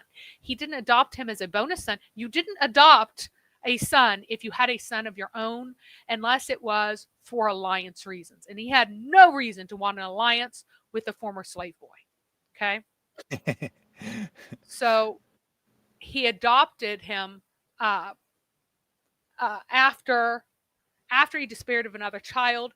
Fatima is traditionally said to be born in 605, so you would expect him to be adopted at least 3 years later, because you don't give up before 3 years. He had to have been adopted before 610, because he was definitely adopted before he declared himself a prophet. And as Una said, Arab slaves were worth 2 black slaves. Yes, we must not forget that. That's kind of the view that they had. There was also a big history in the genealogies of the genealogists would lie and would call your mother a different mother, like your grandmother, not your own mother, because you know who your own mother is. But you just lie about who your grandmother is and say that it's another person if your grandmother happened to be a slave, to restore your honor. Like, forging genealogy is like part of the process of genealogy in this culture. So, yeah, it's a lie, but it's also kind of this fictional identity and how people associate with one another. So, note that Zade, by the time that Muhammad adopted Zade, he pretty much has to have been married to Baraka for her to be able to have had a son before she hit the fertility deadline, right? Before she hit the fertility deadline, he is almost certainly already married to her, already got a kid by her, right? And that would mean that he's already the stepfather of Ayman, right? He's already this boy's stepfather. Now, here's a narrative about how Zade got adopted. Zade's uncle finds Zade in Mecca together, and he and Zade's father come together and ask Zade to come home with them. But Zade chooses to stay with Muhammad instead of go home as a free man. He's a slave. He's a slave now. He's not freed. He's still a slave. They offer to buy his freedom and go. And Muhammad gives him a choice. You can, he, in the story, he just says, "Oh, I would rather stay with you, oh Muhammad. You are like a father to me." Would you consider someone 10 years older than you a father? If you are already 15 years old, and you meet someone who is 25, is that person going to be considered your father ever? No. If maybe an older brother, not a father. If he was 21 and only 6 years older than you, would you ever say that he's like a father to me? No, it makes no sense. Now, that makes no sense, but the fact that Zade has a wife and son with Baraka already, he has Baraka and Usama, that then does make sense. Why is he staying behind? Because he has a wife and son. he is an adult now. He's not going to go back with his father and abandon his young son in the same way that he wasn't abandoned, he was stolen. But in the same way that he lost his father, he would not want his own father or his own child to lose his father in that way. So he chooses to stay with him and become adopted. And I believe that what happened at that moment is that Muhammad adopted Zade and then freed Baraka as well. So Baraka gets freed along with Ayman and along with Usama. They all get freed as Zade is adopted. And what may have happened at the exact same moment is that Zade adopted Ayman as his oldest son. So if Muhammad thought that Ayman was his biological son, that grafted Ayman, who was not allowed to be recognized before, back into his own family. So now the boy that he thinks is his own son is now his official grandson and is now his heir. He's the oldest son of his adopted son and his heir. After this, Muhammad arranges for Zayd to marry Dura bint Abu Lahab, and that's probably because of, you need to have like a distinguished marriage. But that doesn't mean that your children by a slave won't inherit. By a former slave, because she's freed now and your kids are freed and they're all enabled to inherit at this point. And this particular thing appears to be a sister swap marriage, such that one of Muhammad's daughters marries one of Abu Lahab's sons at the same time that his official son is marrying one of Abu Lahab's daughters. And so it basically means that he doesn't have to cough up neither one of them have to cough up the bride price for either one. And if either one of them divorce, then the other marriage is dissolved, because each one is the security for the other person's marriage. So whenever Abu Lahab in 613 forces his sons to divorce Muhammad's daughters, that causes the breaking up of Zayd's marriage to Dura to also be broken. By default, Zayd is not divorcing her. It's Abu Lahab who is causing a divorce, which nullifies their marriage. And so she's sent away. But he is still married to Baraka and still has his one biological son and most likely one adopted son, whom Muhammad thinks is his own biological son. And if you want to talk about daddy issues, he clearly has mommy issues too, because what does he do? He has been sleeping with his slave, who's the closest thing he has to a mother, and thinks her child is his. And he also marries a woman who is older than him, although how much older is questionable, as we'll see later. I think that she was probably 7 years older than him, which was a considerable difference. I think she was 28. I think he was 21. But that again kind of makes things a bit yuckier in every way, right? In December 626, Zayd divorces Zainab bint Jahash so Muhammad can marry her. So that's when Muhammad had married Zainab bint Jahash to Zayd, then sees her naked and says, oh wait, she's a hottie. I didn't realize she was so hot. I want to marry her. So correction, Allah made him do it. Oh, I'm sorry. You are correct. Allah made him lust after his son's wife. And then in March, or by March, during February, Muhammad copulates with Zainab. I dare not call it a marriage, because apparently on the last day of her waiting period, as soon as it was over, he just went into her house and ravished her immediately. So yeah, that's how that went. Very, very lovely. And that started their marriage. And afterwards, he called for a marriage, or for the marriage feast, after just in and copulating with her. So, and then in this interval, or shortly afterward, Zayd is disinherited.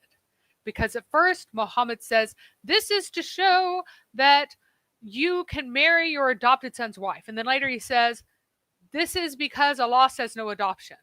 And we don't know whether or not the first one happened before he had intercourse with Zainab, but the second one, we don't know when it happened. So, but we do know that it's right around the time he's disinherited, he divorces Ayman immediately because, and then Ayman is also no longer his, right? So his own Baraka's son, Ayman, who Muhammad had thought was his own biological son, and who was probably Zayd's adopted son, is now no longer Zayd's adopted son, is only Baraka's son. And the funny thing is that he gets assigned to the Khazraj man, like you're not supposed to assign men to others, but he does in the traditions anyway, in an impossible way, right? But anyway, they get divorced because Ayman is married to that Khazraj man before the Battle of Khaybar, because that's where she gets widowed when he gets killed. So it has to happen pretty darn quickly that Zayd goes, oh, I'm not his son anymore? Fine. I'm divorcing the old ugly wife. And then Muhammad's like, oh, I'll take care of you, Baraka. Here, marry this Khazraj man who then dies shortly afterward, right? And a lot of times we see him as a victim. He was really a dirtbag himself. He liked hot wives, and he liked staying topped off with 4 wives. And as soon as it no longer was beneficial for him to be married to Baraka, he got rid of her. Baraka was gone the second that it was no longer beneficial, so that he could fill up that slot with another hot wife. And yes, Muhammad interfered with their marriage, but Zayd was already married to other women, and as soon as those 2 were gone, he got more hot wives to fill in that space. So I like that. Muhammad had too many Marys. Yes, he did indeed. Yes. I was going to pull up that comment too there for sure. Too many Marys? Muhammad had too many Marys.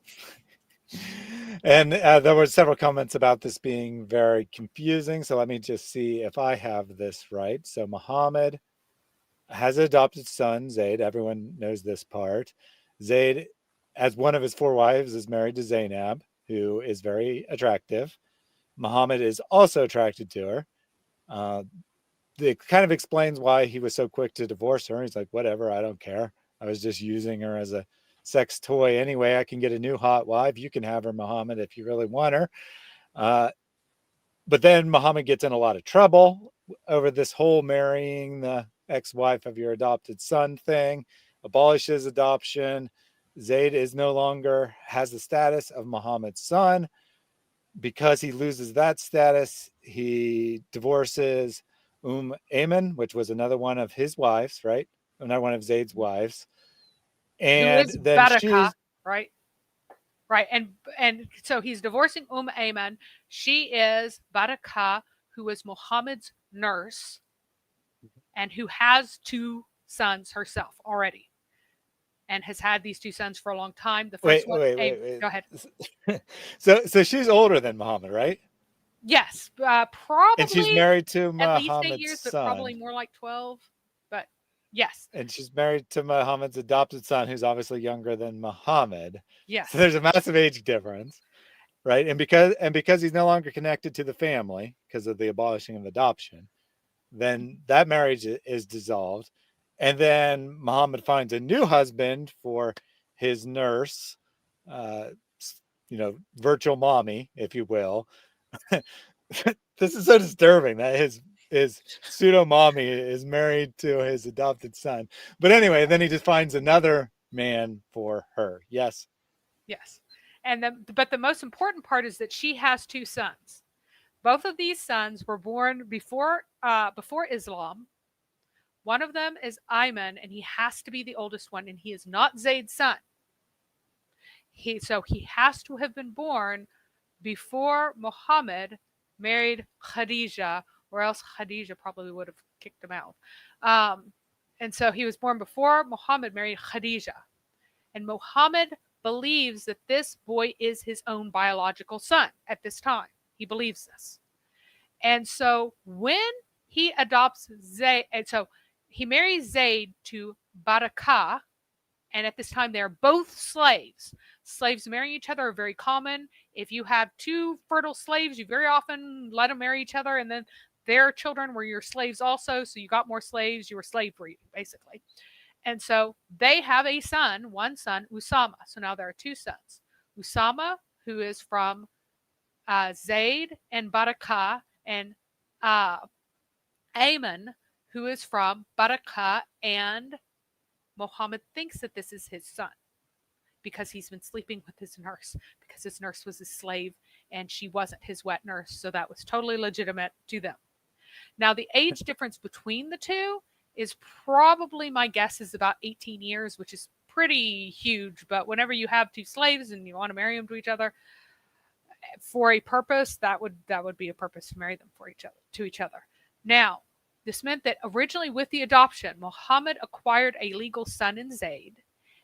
And he also, and if Zayd adopted Ayman, that would mean that Ayman, who was Muhammad's biological son, Muhammad thought became his legal grandson. Before, he was not his legal anything. He was just a slave.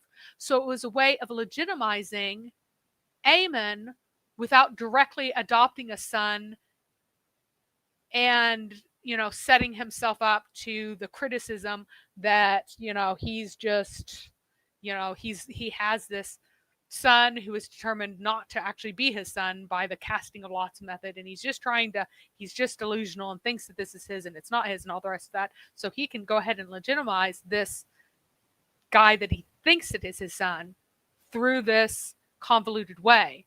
But once he abolishes adoption, all of these links are shattered. Now, why would he do that if he thought that this was his son? Well, by this point, he has, in fact, been married to multiple women of childbearing age for an extended period of time who were not having intercourse with anyone else, and they didn't have any kids. And I think that at that point, he realized at some level that none of the so-called kids that were his kids were in fact his kids. And I will explain later who the actual father of Khadijah's children are and how all of that worked. And so I think you're missing your last word there. Not even his daughters with. Oh, not even his daughters with Khadijah. Yes, I had to run and take my child, who is in fact my child, off to an event. So that's why it's missing. And that is in fact my last slide, and I forgot my last word on it because I ran off too fast. So excellent. I hope that, I know it's convoluted, but just think of how messed up this is. He loses the only mother he'd known. His bio mother, who didn't really want him, dies 2 years later. He ends up with his grandfather, who dies after 2 years, and he's raised by an uncle who sexually molests him. Meanwhile, he meets his other mother figure around age 4, and then has enough sex with her that he thinks that her oldest son is his biologically. And whenever he doesn't have another son with Khadijah, he supposes that this child is really his and comes up with a convoluted way to legitimize him when he couldn't do it through the normal means of legitimizing children. But yeah, it is messed up. But Ayman's reproductive history makes a heck of a lot more sense if Muhammad was 21 when he married Khadijah, and it also makes sense of the dual traditions that Khadijah was 28, which is the only age that is at all realistic when she married Muhammad, and also that she was considerably older than him. Because if he was 25 and she was 28, that's 3 years. That's not much older. But if it was 21 and 28, that would actually be, yeah, she's quite a bit older than him. So, yes, can we have more thumbs up, please, guys? Because I have not been saying anything about that. We've had quite a few people watching and very few thumbs up because I have not said anything. And in fact, I did not thumbs up my own stream because I always forget. So we have a few comments from the audience. We probably will wrap up soon. I need to assist my wife with some stuff this evening, so we'll probably wrap up shortly. But I do have a few comments before we close out and some legitimate questions as well. Houston says, if we shift Muhammad's age by 4 years younger, does that mean he married Aisha at 50 instead of 54? Yes. So there we go. He was merely 50 when he married her. That makes it so much better, doesn't it? Indeed, you've saved the prophet from his pedophilia. Or we could go with the theory that was heard on the channel before from a Muslim, that Muhammad wasn't actually attracted to Aisha, therefore he wasn't a pedophile. He was forced by Allah to marry her against his will, which then makes Allah the predator instead of Muhammad. I don't know if that's any better, but whatever. So Grow Better says Mary is a nerd, Cat is a star, and Thaddeus is all right. So there you go. I agree that the cat is definitely the star of all of this. That's for sure. And a related comment. I'm afraid. Related comment from the next Zakir Naik. He says, did you know, Mary, that they have a custom YouTube icon just for you? And then it's a little nerdy face. So I like that.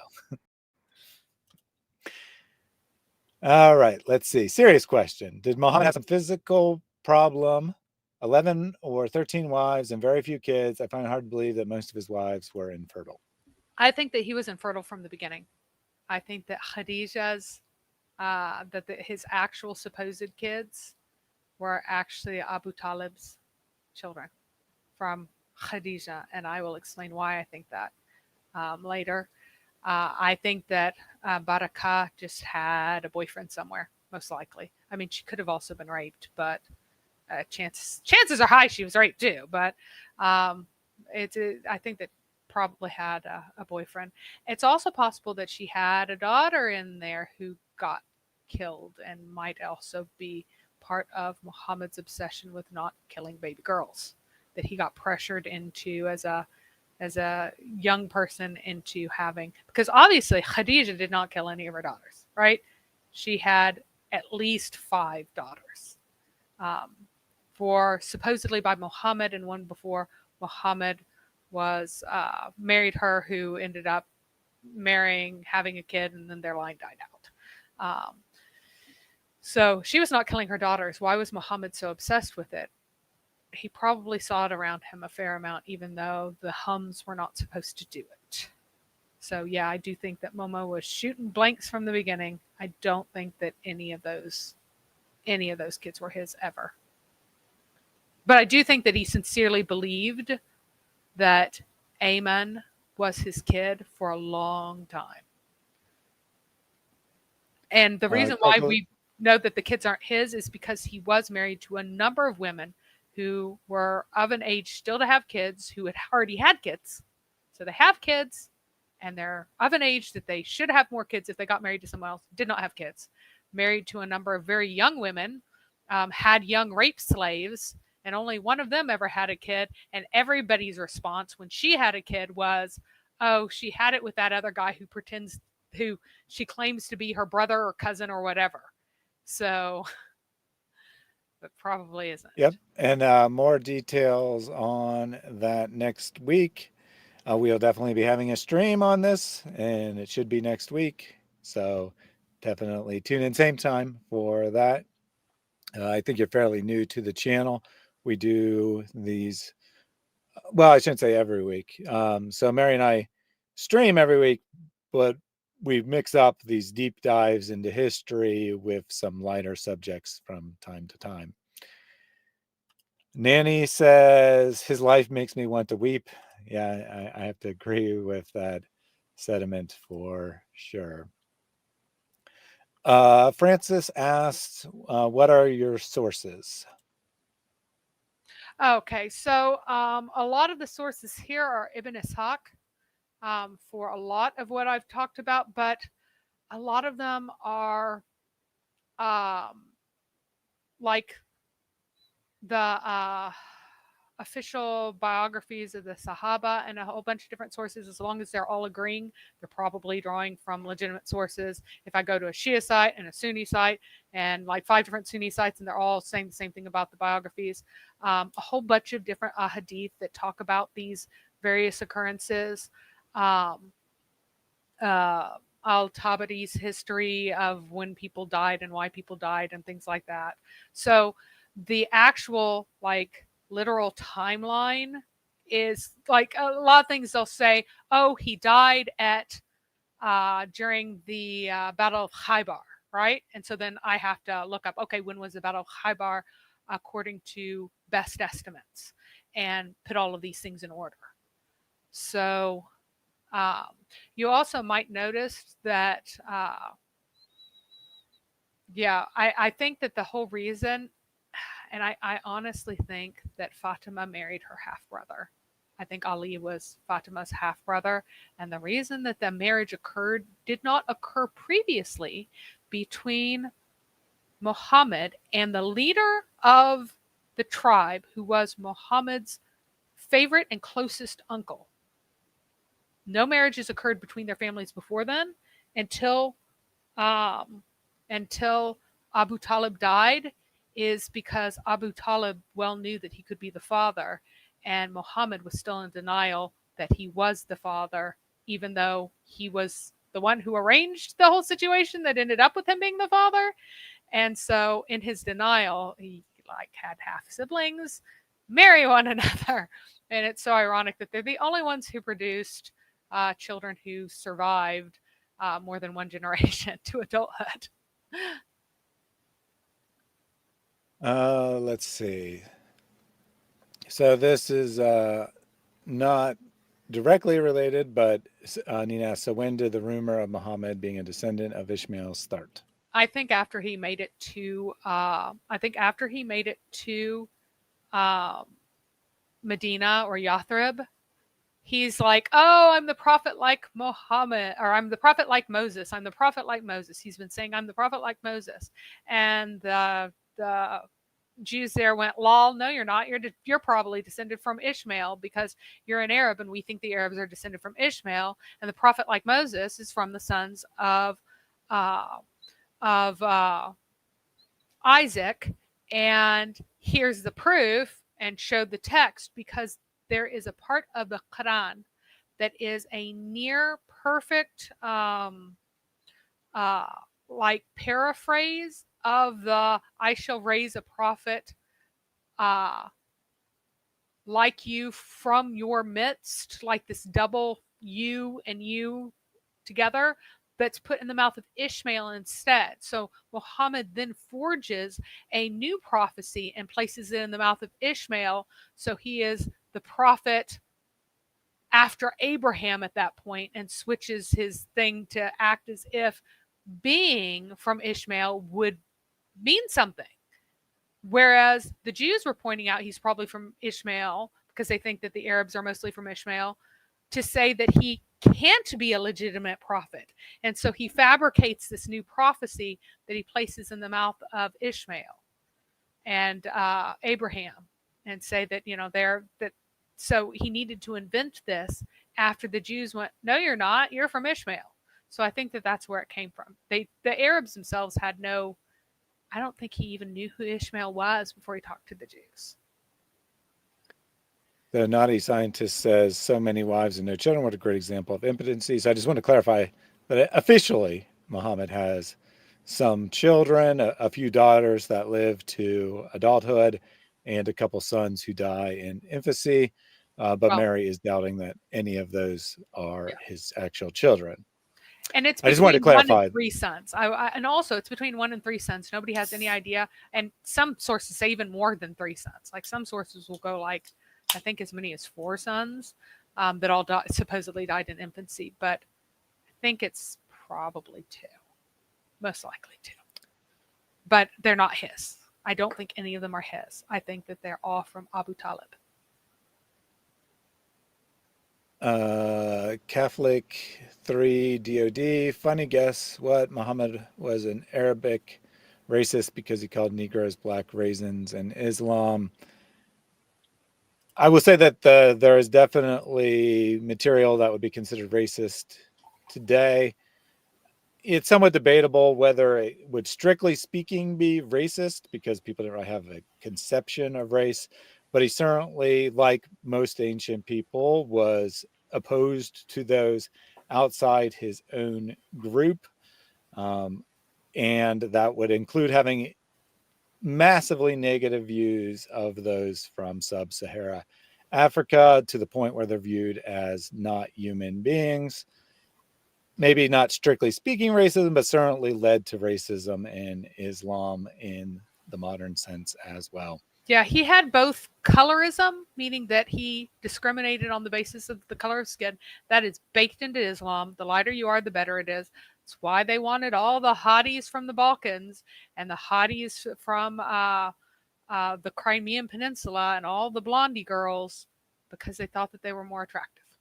They thought that light hair, light eyes were more attractive, or jet black hair and white skin, also attractive. But the colorism is absolutely baked in. Darker skin bad, lighter skin good, period.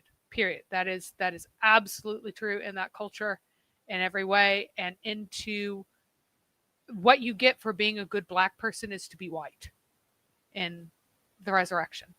So don't worry, you don't have to be so ugly and black when you're resurrected. You can be pretty and white, according to Muhammad and Allah. That's what he's promising you. He's promising you the reward of being even whiter than any white person today. So if those white people think they're white, wait till they see how white you are. Like that is the idea. It is also fundamentally tribalist and supremacist in a tribal sense. So the Arabs are better than everyone else. And the Quraysh are better than all the rest of the Arabs. And the Hashemites are better than all the rest of the Quraysh. And the house of Muhammad is better than everyone else if you're Shia. The rest just stop at Hashemites usually. But that you are better.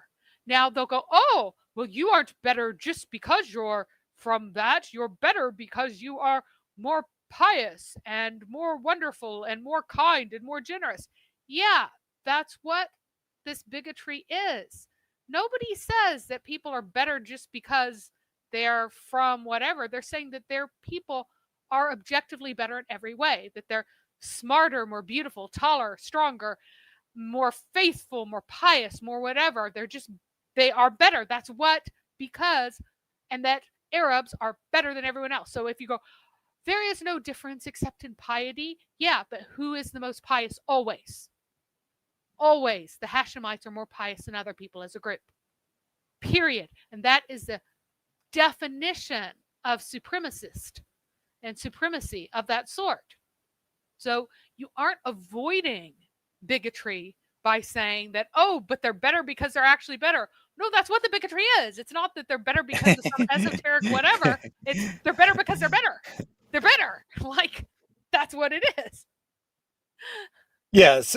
So if you want to see more on Islamic racism, and you probably haven't heard the vast majority of the sources, the few that are often repeated are not even barely scratching the surface, not even necessarily the best examples of this kind of thing.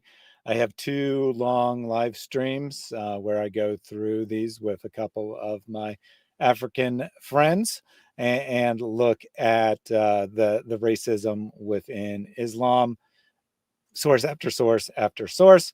And the reason I say, perhaps not strictly speaking racism, is because racism is kind of the conflation of those two things that Mary said, that the physical traits are congruent with the cultural tribes. There's no question that people were tribal in all time periods, but the idea that there's this genetics, to use a modern term, that determines it is kind of a modern thing. But people were prejudiced, right? Whether you call it racist or not, Muhammad was certainly prejudiced, to answer the question. So New question here from Crocaloo. I made a family tree of Muhammad and around Fur ibn Malik generation. There are 2 or 3 generations of husband wife with same paternal surname, a series of incest question mark. I'm not quite sure what you mean by surname. I mean, they didn't really have family names in the modern sense. Are So you saying that they're like Ibn whoever and that name is shared? yeah, they were only marrying first cousins. Sometimes there are people with the same name, which is really there are lots of times of repetition of names, which makes things really more difficult and more irritating. So they were very heavily marrying first cousins. They were marrying nieces, nephews, that sort of thing. They weren't marrying half or full siblings at this time, or fathers or daughters were not marrying. So, except for the weird thing that Muhammad worked out for his son to marry his lover and then adopt the boy that he thinks is his own son. All right, so different line here. Year of Elephant sounds Chinese, which I wasn't going to comment on it, but then there was a follow-up comment that I thought that was probably a joke, but then not interested said they're following animal years exactly like China. Well, you're right. No, it's So a joke. it's not like it at all, right? I just want to clarify in case there was any confusion. It's called Year of the Elephant because of a specific event, or at least alleged event, where war elephants are led in to wage battle. It's not a 10-year cycle, 17-year cycle, whatever. It's not a cycle of different animals year after year. It's to mark a specific event where elephants were involved. Whether that event is historical or legendary, that's why it's named that. Una says the lap cat is pleased with Mary's logic. Indeed, the cat is very pleased. Crocaloo says, reminds me of that hadith where Muhammad was super excited to tell Aisha about someone who can determine paternity by looking at body characteristics. I'm not certain what hadith he's referring to. Do you know? Yes. So I think that one's just stealing from the Talmud, where you're saying that you don't necessarily have to look directly like the same color as your direct ancestor. Instead, you can basically have a throwback. And Layla ibn Malik is not actually her name. Somebody entered her name wrong in a genealogy site. Fihr ibn Malik married Layla. Let's figure out what her name is. Or Layla bint. See, and that's how you know it's Ibn, but it should be Bent. Somebody's just entered it wrong. Layla bint al Harith ibn Tamim ibn Sa'ad ibn Huzail ibn Mudrika, and she's from Banu Tamim, which is one of the Hilla, meaning like allied Talal groups who regarded Mecca as an important place, but were not part of the inner circle of the Hums. And so that was an important political marriage. So she was not even a cousin. She was very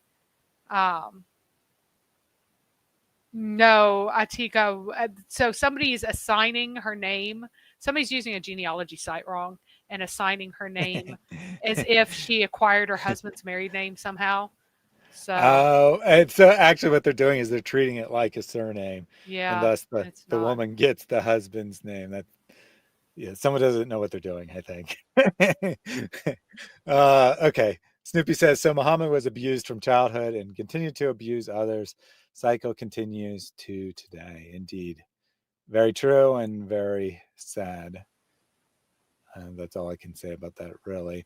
Crocodile asks if you can make a family tree visual aid to this fascinating theory. I'm a bit lost in the names. So obviously it's up to you, Mary, but if you could do that, we could do it at the start of the next show. I'm not quite sure how you'd show all these relationships since it's like spanning generations, maybe some dotted lines or something, but Well, a visual aid I it's think would be helpful. it's just that Muhammad thought that his slave girl gave birth to his son. Then he married that same slave girl to his slave boy, and they adopted the slave girl, or excuse me, he adopted the slave boy, made him a son, which would make his son, if that was his son, his legal grandson. That's all. It's not that complicated. It's just a lot, just drama over a long time. And then whenever he said that adoption doesn't count anymore, then all those relationships got dissolved. All right. Yeah, we'll try to work on something for next time, because I think that would be very beneficial, and it would be a good start to the additional talk about Muhammad's marriages. Yep. Saved by Grace says, by the way, if Jesus used to say peace upon you, which directly in Arabic translates to Salam alaikum, which came first, so who started the saying, Muhammad and Islam, or did it predate? So hang on, I know the actual answer to that. So okay, yeah, that's fine. Yeah, there was a dude from Medina who came to Muhammad after Muhammad declared his prophecy, and he said to him, Assalamu alaikum, which was he was the first to ever use this greeting of Islam. It's Abu Dar, our buddy Abu Dar again. Remember Abu Dar? So our buddy Abu Dar was the first one to use this. Why did he use this? Because it was already a greeting of Jews and Christians both. Excellent. That's a much better answer. I was going to say, I wouldn't think that they necessarily have to be related, but you had a more definitive answer. So that's great. Like that. The Islamic sources admit that the Islamic greeting was brought by someone else who used it spontaneously, and Muhammad adopted it after that moment.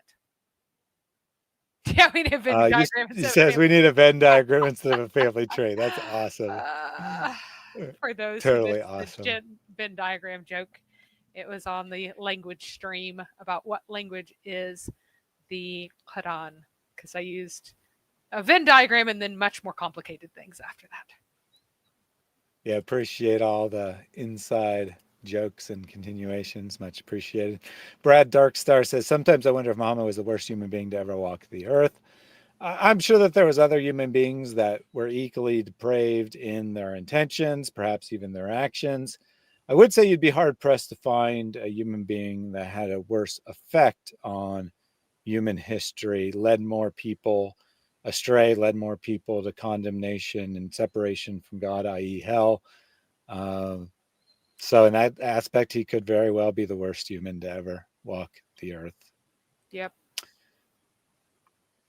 Jack Gray says Muhammad was a 600s version of Tinder or whatever it's called, swipe some direction or whatnot to get a new wife.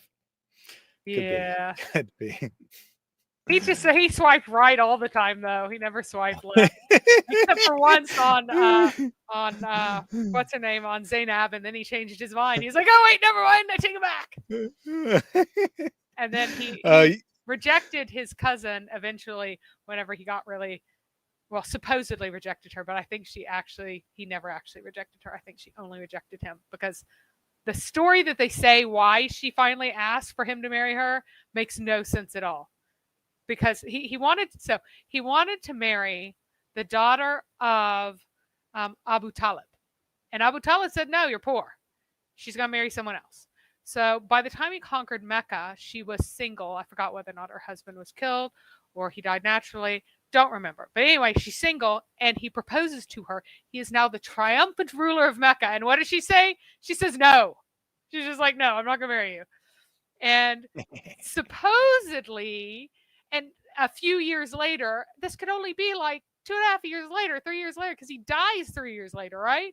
She goes, oh, I will marry you now. And supposedly her excuse was that I still have children that I want to take care of. And then later she's like, oh, all my children are grown now after like 3 years. Now I will marry you. And then they have Muhammad turn her down because they could not stand the fact that she rejected Muhammad, which is pretty funny. I don't think that last part happened. It just doesn't make any sense. So I just shift my legs and the cat's like, I'm out of here. So that's our cue to wrap up. We should be done in just a couple minutes. Houston says, so all the modern day descendants of Muhammad are actually descended from who? Abu Talib. I really more think on that next around time, that. I believe. You're gonna have to move that comfy cat. Yeah, I guess I just did. My legs were falling asleep from being still so long, and I shifted slightly, and the cat's like, "I'm out of here." Super chat from Jack Ray. Who ate the apple? You ate the apple. The whole apple. Yes, the whole apple. You ate it. But a small seed, you left it. You put it back into the earth. What happened? Allah, through His power, caused that to grow and to give you how many apples? Thousands. This thumbs up for Mary, thumbs up, and you even got the apples animation. So Nice. started the day with it, ending the day with it. Very good there. Thank you for all your support and all you do, Jack. Houston says that Jai Apologetics has a video about an eunuch who was delivered the gift of a wife who quickly got pregnant. The son in Muhammad's later life was born shortly after the gifted wife was delivered to him, also by a eunuch. Any comments on that, Mary? I'm unfamiliar with he's talking about Mary the Copt. She wasn't delivered by a supposed eunuch. She was delivered along with a slave who is most often called her cousin, but occasionally called her brother. And whenever she was pregnant, it was apparent that she was pregnant. For some odd reason, Ali started chasing this slave around, this other male slave around, who is also Coptic, with a sword. And then he found him inside, hiding inside a cistern, and he pulled up his skirts according to Ali, pulled up his skirts to reveal that he was a eunuch, and so could not have been the one to impregnate Mary the Copt. However, wouldn't you have known whether or not he was a eunuch ahead of time? Come on, guys. I would think so. I think so. Yeah. I think that and Aisha said that this son looked nothing like Muhammad. Aisha told Muhammad, that boy doesn't look anything like you. Not like you at all. And that baby was also stolen from Mary the Copt immediately and placed with blacksmiths. And even in that time, you should know that smoke is not a good environment for babies. So I think Muhammad wanted to fool himself into believing that it was his son, but could only barely believe it. Muhammad also had one of his slaves, female slaves, who had a child beaten after they had a child for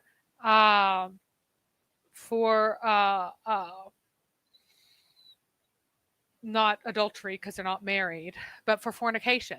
Had the slave given 100 lashes, and the person instructed to do it only gave her 50 lashes at first because he's afraid he was going to kill her because she'd just given birth, waited for a while and gave her the other 50. Who was that slave girl? Was it someone other than Mary the Copt? Was it really? So many holes in that narrative.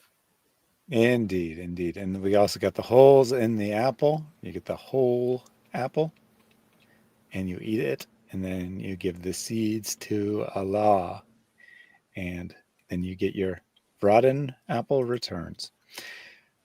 Let's see. Crocolo says the Ayman thing reminds me of a hadith where Muhammad says genetics can vary widely. No, I think this is different because there was a comment about a different hadith. This one is, I guess I didn't save the other one, but it related to, there it is, where it refers to camels to explain someone's black child. So it's the same one. It's the same one. Oh, it is the same one? All right, very good. Righty. Jack says deep dive like Yasser Khadijah. You bet. Certified deep sea divers here. So we'll keep going deep into the Islamic narrative. Carl says perhaps that's why Muhammad married Aisha, thinking that the younger the woman, the better of chances to father a kid. I would suggest he did it because he wanted to. I think he would have been smart enough to know a prepubescent girl wouldn't be able to father or to mother a child, but. And that's also where things get more messed up, because his relationship with Fatima was not a normal father-daughter one. You do not get in bed with your daughter and her husband in between them. You don't.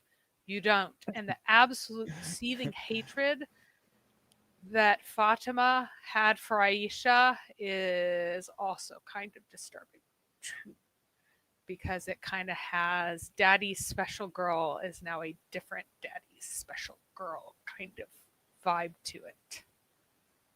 So, Yep. yeah. And Artemis came back for the very end here. So she's been in and out several times. I did manage to catch most of it on the cat cam. So the 2 cat cams is convenient. You can usually get most of the cats now. Houston says there are mole holes in Muhammad's narrative. That's so bad, but I had to feature it anyway. Genuine question: do you know Greek and Hebrew? If so, could you provide the best source of education to learn such? So I just have basic knowledge from a couple semesters in graduate school. I wouldn't be the person to identify what the best source of to learn them is. And I read Mary, do you have any? interlinear and articles about grammar. So I'll read the interlinear and then I'll read the articles like, and most people are not learning stuff from articles about grammar. Sorry. Yeah, so Not no helpful. good suggestions for that. Sorry. My knowledge isn't that great, and Mary learns weird, so we have no recommendations for you. This one's an easy one. And Nanny Gaddy says, why do some Muslims deny Muhammad marrying Aisha at 6? Because it embarrasses them. That's why. No other explanation needed. Not interested said, next time more diagrams and maps and maybe even a few cartoons. So some visual aids is the request. Do our best to fulfill that. And finally, from Jack Gray, Muhammad's math would be calculus because he has a lot of derivatives from other religions, but he would fail it as well. So we have another Islamic miracle here. Muhammad invented calculus long before Newton and Leibniz did. What more proof do you need that he's a true prophet? And with that, I'll give it to Mary for final thoughts. So anyway, this is the rather twisted and depressing start of Muhammad's life, and it doesn't get any less depressing and twisted from here. He was a deeply, deeply troubled and messed up man with a deeply troubled and messed up youth that colored everything going forward. His mommy issues and his daddy issues really came to define some of the most unique aspects of Islam that show how clearly that it is a human-made religion and made by a sad and broken individual. And I was wrong. One last question here. How authentic do Muslims claim the Sahih Hadith are? Sahih literally means authentic. If you're not a heretic, you're an Orthodox Sunni Muslim, they're as good as the Quran. Sahih is considered like 99% chance of being true, 99+% chance of being true. You deny the Sahih, then you might as well deny the Quran. And in fact, often the Sahih Hadith abrogate the Quran. The Quran tells you to follow Muhammad's example. You can't do that without the Hadith. You can't be a real Muslim without the Sahih Hadith. And same is true in Shia Islam. They consider different Hadith Sahih. They don't consider the same one Sahih, but the ones that they consider Sahih, which are some of the same, but also some different ones. If you deny those in Shia Islam, you're a heretic there as well. And Breakfast Gun recommends Ted Hildebrandt for learning biblical Greek. That's all for us here. As you've seen, I've taken a couple weeks off between holidays and the car crash situation and all that. So I don't yet have anything scheduled for this weekend. I know I have some family plans. So we'll see if I stream this weekend. We'll definitely be back here on Tuesday, and on Friday I'll have the Bible study on the Reasoned Worship channel. Until we meet again, everyone, God bless. Go and serve the Lord.